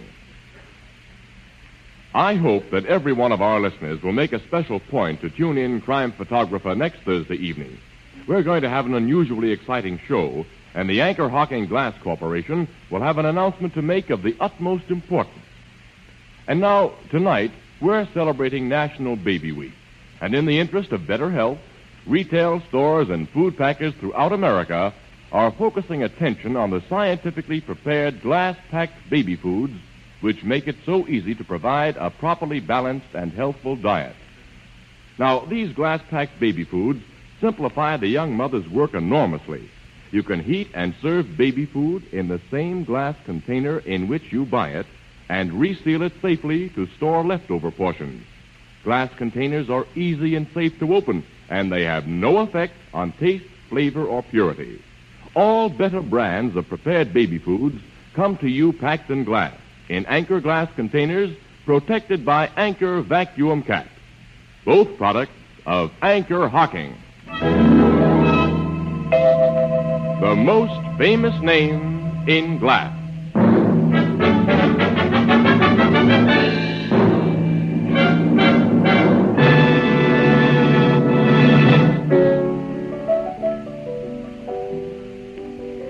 I suppose they've let that little guy Tyan out of jail now, huh, Miss Williams? Yes, Ethelbert, after Captain Logan gave him a long talk about the electric chair he'd been so close to. Yeah, it made such an impression on Tyan that he took the pledge never to drink again. And he'll be back in the act as King of the Apes tonight. And Casey and I are going to the circus again tonight to watch him work with Nimbu. Hey, as a matter of fact, the performance will start in half an hour, Annie. We'd better get over there. Huh? The ape act don't go on till late, does it? Almost at the end of the show, Ethelbert. But you're going to see the whole show again? That's Casey's idea. There's a lady acrobat I want to look at again, Anne. She has such beautiful eyes.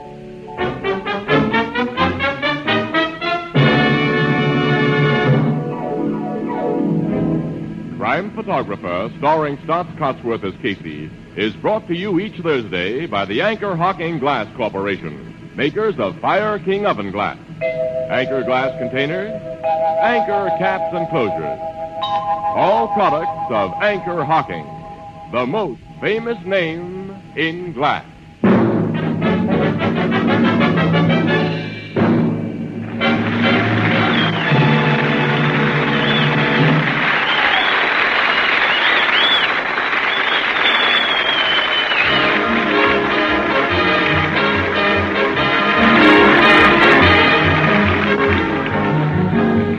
Crime Photographer is directed by John Deep. The original music is by Archie Blyer, and the program features Miss Jan Miner as Anne and John Gibson as Ethelbert. Herman Chittison is the Blue Note pianist. Thursday night on CBS is the biggest show in town, so stay tuned for exciting dramatizations on Reader's Digest Radio Edition, which follows immediately over most of these stations. This is Tony Marvin saying goodnight for the Anchor Hocking Glass Corporation of Lancaster, Ohio, with offices in all principal cities of the United States and Canada.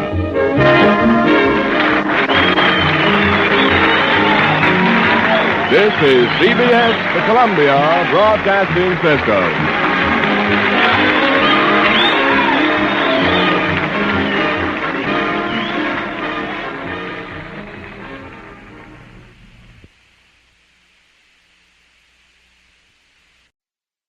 The Anchor Hocking Glass Corporation brings you Crime Photographer.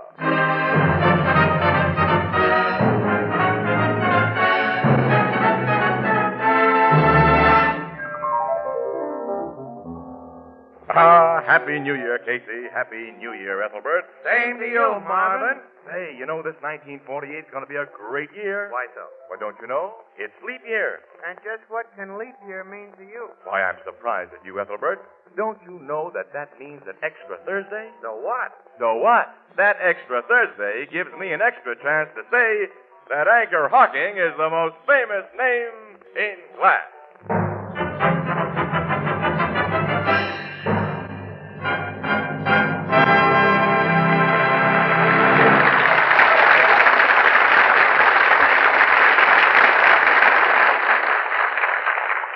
Good evening, ladies and gentlemen. This is Tony Marvin. Every week at this time, the Anchor Hocking Glass Corporation of Lancaster, Ohio, and its more than 10,000 employees bring you another adventure of Casey, crime photographer, ace cameraman who covers the crime news of a great city. Written by Alonzo Dean Cole, our adventure for tonight, Hot New Year's Party.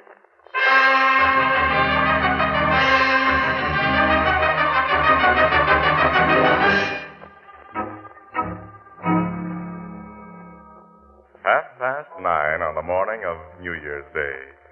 And to some people, that hour on that day can be very bleak and dismal. Ethelbert, the head bartender of the Blue Note Cafe, is obviously not one of those unfortunates, for we find him in the morning. Oh, what a beautiful thing. Hi, Walter. Yeah, Bring up 2 more bottles of aspirin. They're going to be our best sellers today. Okay. Oh, what a beautiful... Well, look who's here. Happy New Year, Casey. And same to you, Miss Williams. What's the matter with you two?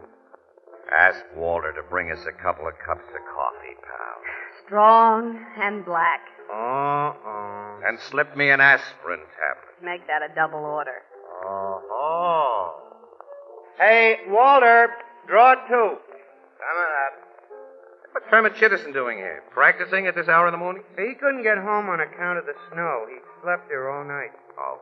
Here's some special headache medicine for you to stay out all night. We haven't been stay out all night. I know. Like good, sensible folks, you left the party early, just before daylight. And then you got all of an hour's sleep before you had to come to work on the 8 a.m. shift. He's a wise guy, Annie. Yeah. You should have been like me. I wasn't on duty last night, but did I spend my leisure time in idle revelry? I did not. At 12 o'clock, my sister Edna and me wished one another a happy new year over a glass of good, healthful milk. Then I retired and enjoyed a fine, refreshing sleep. So, on this beautiful morning, you find me full of vim, vigor, and vitamins. Have another aspirin on the house. Shall I kill this guy quickly, Annie? Listen, vim, vigor, and vitamins. The reason Miss Williams and I feel beat up is that ever since a few minutes after we reported for work this morning, we've been inhaling smoke. Smoke? There was another warehouse fire this morning near Chatham Circle. That's the only New Year's party we've attended, and it was a red-hot one, too. Bad fire, huh? Yeah, plenty bad. Oh, here's Walter with our coffee. Oh, thanks, Walter. Happy New Year. And boys, and welcome, too. Thanks, Walter. Okay. Your papers kind of hinted that them warehouse fires lately have been arson jobs, Miss Williams. Oh, we're morally certain of it, Ethelbert. And that Jake Schultz is the man behind them. He and his mob make a deal with the owners of them places to split the fire insurance, huh? That's right. That's the racket. Skinny Jake Schultz is a pretty smart cookie, I hear. Neither the cops or the fire inspectors has ever got anything on him. Well, if he's behind the torch job we just covered, he isn't so smart. As this one let somebody in for a hot seat rap. What do you mean? Well, the fire was set at night, and there was a human being in the building, an old watchman. That means arson in the first degree. The watchman got out all right, but a fireman was killed by falling timbers. And when death is caused through commission of first-degree arson, it becomes first-degree murder. And a reliable witness says that he saw 3 men run out of the warehouse a few minutes before the fire was discovered. He's given the police a first-class description of them. Was one of them Schultz? No, of course not. Dick doesn't do any firebug stuff himself. If one of those 3 guys is caught and sings, it's going to be too bad for his boss man. Annie, how about some more coffee? No, we don't have time, Casey. That's We've right. got to get out to Barstow College. Well, there's no hurry about that. Yes, there is. City desk wants the dope on Professor Wendell right away. Well, who's Professor Wendell and what's he doing? Oh, he's a teacher at Barstow College. He went for a walk last night, and he hasn't come back. Now, the professor who shares an apartment with Wendell's just reported his disappearance to the Missing Persons Bureau. Well, he thinks the guy has met with foul play? That's right. Yeah. Well, if we must, Annie. Come on, let's get started at Professor Gerber's place. But this Professor Gerber's the one who reported the mysterious vanishing of this Professor Wendell. That's right. After we waste our time with him, Wendell will undoubtedly show up with a perfectly good reason for staying out all night. Well, I'm perfectly willing to waste time on such cases today. I'd like to start the new year safely and sanely. Me too, Annie, me too. To establish a precedent for 1948, no jams and no trouble, nothing but peace, sweetness, and light. Instead of just a hope, why don't you two make that a New Year's resolution? Well, that's a good idea, pal. Excellent. We here highly resolve That for the coming year, and starting now, no jams, no trouble. nothing but peace, sweetness, and light.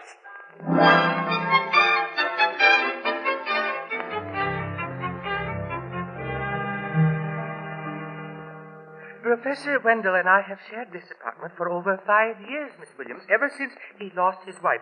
I know him, and I'm certain he wouldn't stay out all night without notifying me if he was able to do so. Oh, when did you see him last, Professor Gerber? He attended a New Year's party at the Teachers' Club, a most decorous affair, I assure you. Shortly after toasting the arrival of the New Year with a glass of sherry, he left saying he was going to take a bus to Chatham Circle. Chatham Circle? He liked to wander around there. That's a tough neighborhood. I know it, Mr. Casey, and I have repeatedly warned Professor Wendell to keep out of such neighborhoods, especially after dark. But to him, they were most interesting because of the criminal element he found there. He was interested in the criminal element? Very much so. Frankly, instead of the brilliant authority on ancient civilizations which Professor Wendell has been for many years, I am certain that he would rather have been a private detective. An amateur Sherlock Holmes. He more particularly admired a fictional character called Dr. Thorndyke. Casey, if he was snooping around Chatham Circle early this morning, he may have seen something he wasn't supposed to see. Yeah, that warehouse fire was started early this morning, Annie. A warehouse fire? Look, will you give us a description of your friend, Professor Gerber? Clarence Wendell is a small man, about 5 feet 3, I should say, Yeah. and he weighed not more than 130 pounds. He had light blue eyes, thin gray hair, and wears gold-rimmed spectacles. Last night he wore a dark blue overcoat, black felt hat. Casey. Professor, did you give that description to the cops when you reported him missing? Oh, of course. I gave them a photograph of Clarence. And it didn't mean anything to them? Mean anything? Well, it exactly fits a witness description of one of 3 men who ran out of the Chatham Circle warehouse early this morning, just before it caught on fire. I don't understand. Well, the Missing Persons Bureau men who talked to Professor Gerber wouldn't necessarily know about that arson business, Annie. Oh, no, that's right. It's being handled by the homicide squad. Will you please explain? Now, there's more important things to do first, Professor, if you don't mind. Where's your phone? I want to call Captain Logan of Homicide and get him to check with Missing Persons right away. That's all you're going to do, Casey. Just phone. Remember our New Year's resolution.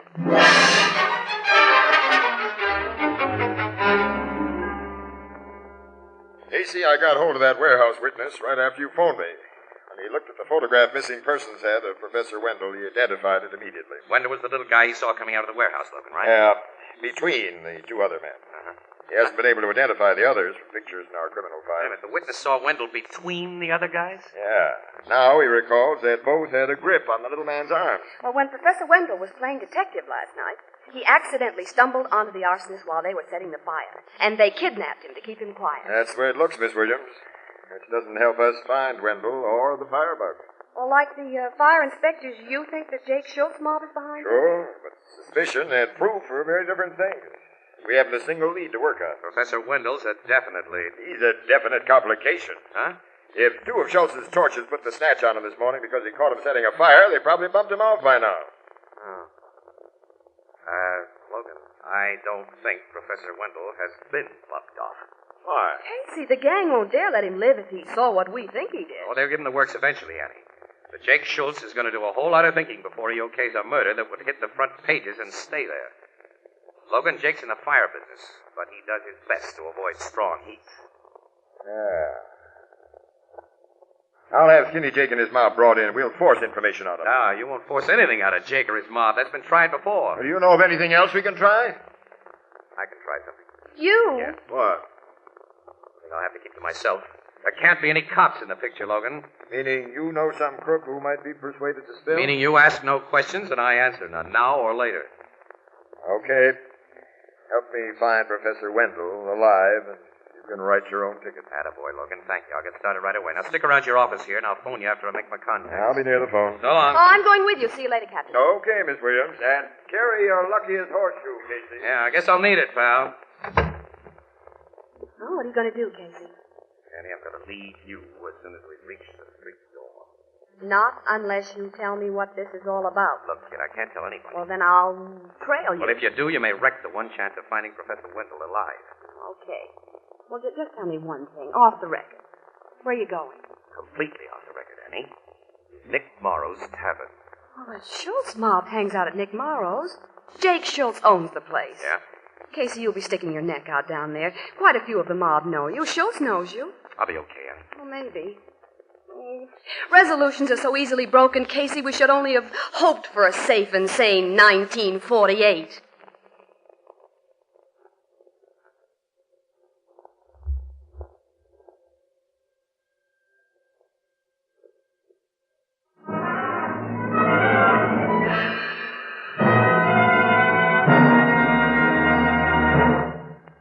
Today, a lot of you probably met Jadeite Dinnerware for the first time, because Jadeite is the perfect solution to the problem raised by an unusually large number of guests. Jadeite cups and saucers, Jadeite dessert plates and salad plates, Jadeite dinner plates, soup plates, vegetable bowls, and platters are as lovely as Chinese porcelain. They're as heat-proof as the Fire King oven glass you use for baking, yet they're so inexpensive that you can buy all the extra pieces you need for entertaining without making a dent in your budget. For example, Jadeite cups and saucers cost only 15 cents for the 2 pieces, and you can buy a complete 35-piece dinner service for 6 for less than $5. Now, you'll find Jadeite Dinnerware at chain stores, hardware stores, department stores, and all other stores selling chinaware and glass. Ask for Jadeite by name. Now it's spelled Jadeite. Jadeite, newest triumph of anchor hocking. The most famous name in glass.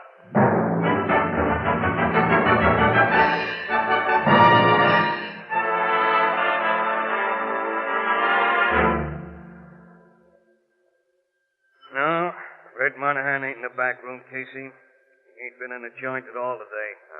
Well, I'll stick around, Nick. You'll probably be in later. Give me a beer, will you? Okay. The bar do a big New Year's business last night, Nick?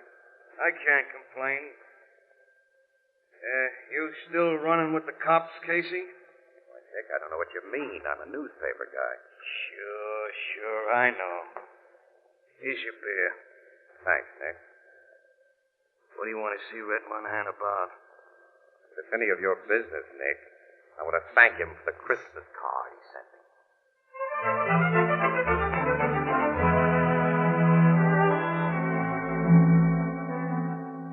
You've been waiting here over an hour for me, Casey? That's okay, Red. It's okay. Oh, it ain't okay. You're one guy I wouldn't keep waiting for no reason. Well, let's sit down here. Over the corner table there, we can talk privately. Yeah, okay. Hey, Nick, we're going to sit down. Bring me and my pal Casey a drink. Okay, Red. Come on, Casey.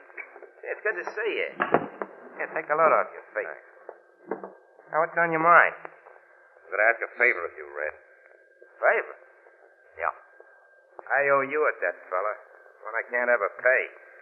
My only kid would be dead if it wasn't for you. I'll never forget how you pulled her out of the river when she was drowning. Here's your drinks. Oh, thanks, Nick. That's all, Nick. Thanks. Tell me, what can I do for you, Casey? And I'll give it to you quick and straight, Red. I want Professor Weldon. I don't know what you're talking about. Yes, you do. I know how close you are to Schultz. Nick, I give him a word. That the cops don't know and won't know that I'm talking to you. All I want is that little professor, and I want him alive. I ain't got the slightest idea what you're driving at, pal. I swear I ain't. Say you owe me a debt, Red. Under ordinary circumstances, that's a debt that only a heel would try to collect. But under these circumstances, I ask Wendell's life in exchange for your kid. I can't give it to you. Because he's been killed? No, he ain't been killed. I tell you, I don't know anything about him. You can't lie to me, Red. Look, you're a crook, but you're not a murderer.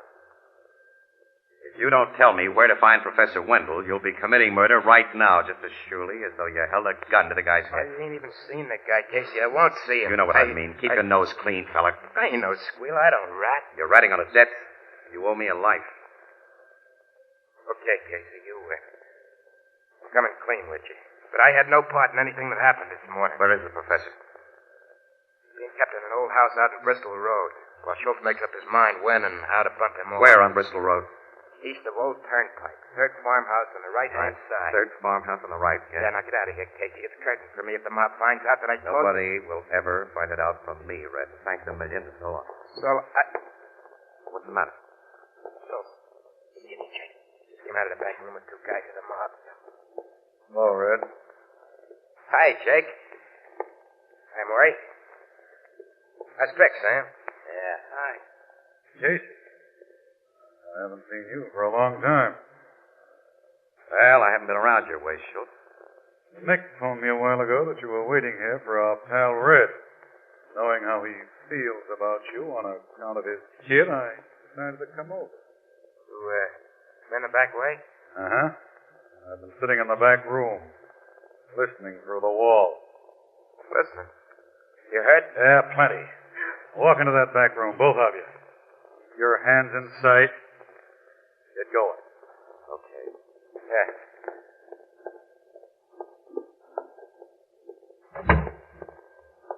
Now, we've got a car in the alley, and you two dopes are getting into it. What are you going to do to it, Jake? Yes, can't you, Red? Yeah. And I ain't going to take it. That goes for me, too, Red. You can clean these bugs up. Don't shoot, guys. It might bring the cops. Hey, this Casey's getting my gap, though. No, he isn't. You got him with your blackjack. Yeah, Casey's out of the picture now, Red. Yeah, I got right under control, Jake. Let's tap him anyway. I'm doing just that. Now they're both out cold. Yeah, but not cold enough. You and Murray, put him in the car, Sam, and we'll all go for a ride.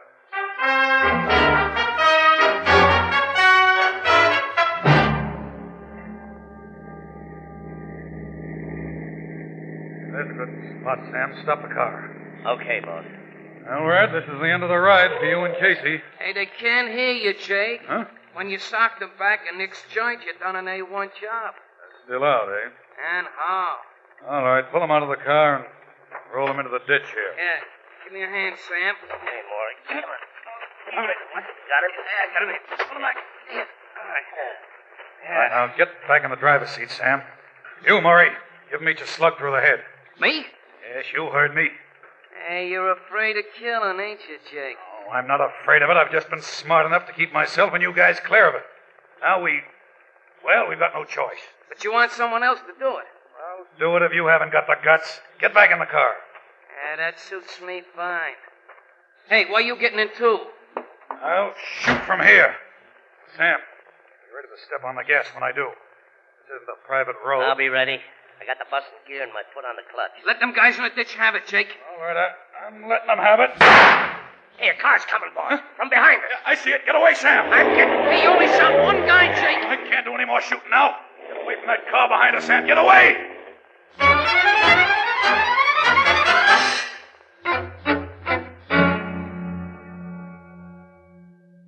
Well, you certainly had that lucky horseshoe with you, Casey. We found Red Monahan lying beside you in the ditch with a bullet through his chest. You only had an egg-sized lump on the back of your head. Oh, Casey didn't get off so easy, Captain Logan. He was unconscious for almost 2 hours after he was brought to this hospital. Well, the doc says he's all right now, Miss Williams. Yeah, it's all right, honey. I'm okay. I've been so worried. They killed poor Red. No, he's going to pull through. Doc didn't get him in a vital spot. Oh, I'm glad of that. I'm glad. No, Red's more than a half-right guy, much more. But you want to know what happened? Oh, take it easy, pal. You were delirious for a while after they brought you here, and you did a lot of talking. He kept saying that Red Monahan had told you that Professor Wendell was being held prisoner in a house on Bristol Road. East of Old Turnpike, third farmhouse on the right. But I said all that when I was out. Over and over. Well, then you went to Bristol Road and found the professor. And my guys went there, pal, but too late. Schultz and the men with him evidently knew they hadn't made it. They lost no time in taking Professor Wendell away.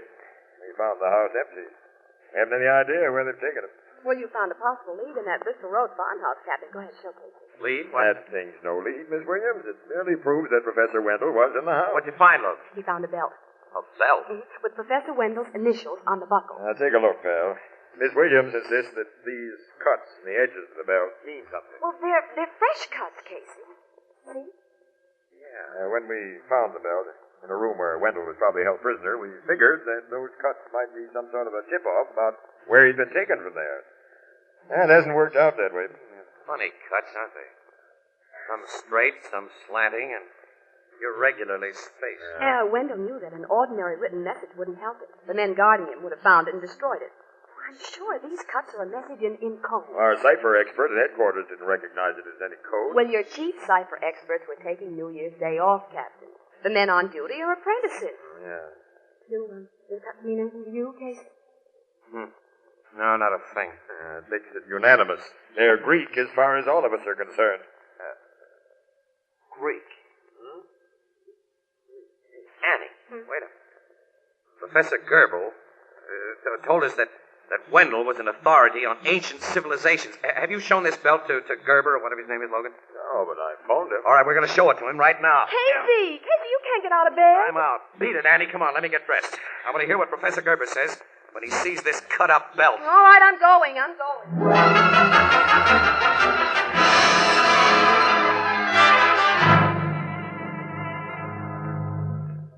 You're right, Mr. Casey. The belt conveys a message. It does, Professor Gerber? Yes, in the oldest secret codes that history records. The ancient Spartans used it to convey secret military information. It is called Citily. Professor Wendell hoped you'd bring this to me, Captain Logan. He did, huh? He must have. He knew I'd be able to read a Citily message. Why are you wrapping that belt around your arm? So that I may be able to decipher its markings, Miss Williams. You see, to write a Citily message, the ancients wrapped a strip of papyrus, long and narrow, like this belt, around a staff of predetermined circumference. Spirally, with the edge of each spiral joining that of another. Then on the joining edges, they wrote the secret information they wished to impart. When the strip was unwound from the staff, nothing but apparently idle markings were visible on its edges. Now, the belt is completely wound about my arm. See? Its message displayed? No, not to me. All I see is that the edges of the cuts meet. But the cuts form letters, Captain. Greek letters. Greek, Logan. Ann knows. She's been to college. Well, what do they say? In rough translation, they are taking me to Diana's house. Diana's house? Diana was the Roman name for the Greek goddess Artemis. Say, I'm not a shark on the classics, but I get it. So do I, Logan. Well, I don't. Neither do I. Professor Gerber, Annie, the name of Skinny Jake Schultz's best girlfriend is Diana. And to get away from the classics entirely, it's Diana McGillicuddy. I never thought Schultz would take Wendell to such an obvious hideout, Casey. Neither did I, Logan, which means Schultz has been smarter than we are. Well, all right, let's go.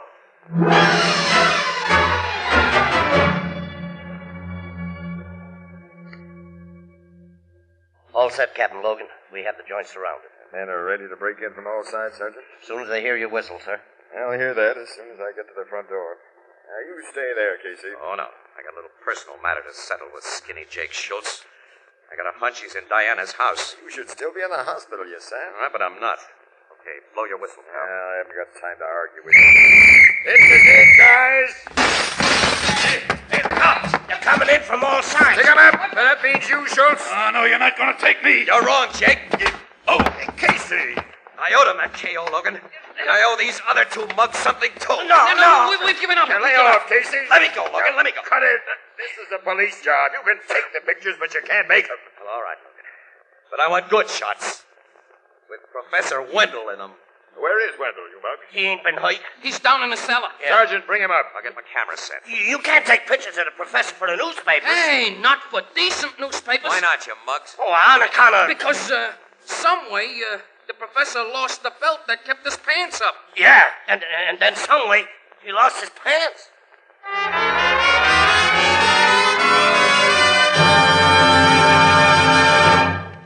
We'll join the crowd at the Blue Note in just a moment.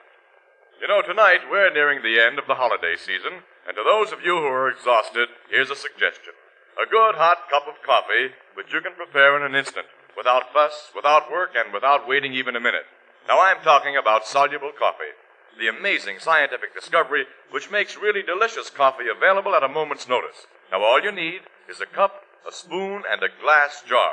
The sanitary, convenient Anchor glass jar in which most of the better packers of soluble coffee bring you their products. The Anchor glass jar opens quickly and simply. There's no trouble in measuring, no waste from spilling, and even more important, glass jars protect the flavor and freshness of soluble coffee against moisture long after they're opened. You'll be delighted by the delicious soluble coffees now on the market, particularly those that come to you in convenient Anchor glass containers sealed with Anchor caps, both products of Anchor Hocking, the most famous name in glass.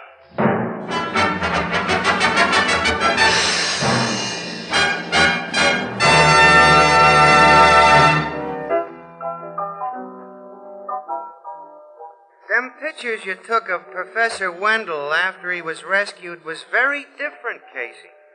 It's the first time I ever saw pictures of a college professor wrapped in a blanket. He looked just like an Indian. Professor Wendell didn't like to have him taken that way, Ethelbert, even though Casey was responsible for his rescue. He was kind of burned up. Yeah. He wasn't as burned up as Jake Schultz and his hired firebugs are going to be. No, they're facing murder and kidnapping charges. And with plenty of evidence to back them up. As the result of Casey busting some nice New Year's resolutions, Miss Williams. Yeah. A safe and sane 1948. You started swell. Happy New Year. Happy New Year to you. Let's enlarge the idea. And no kidding. You got something there, Ethelbert. All right, all together. Happy New Year to everyone. To everyone. Excuse me.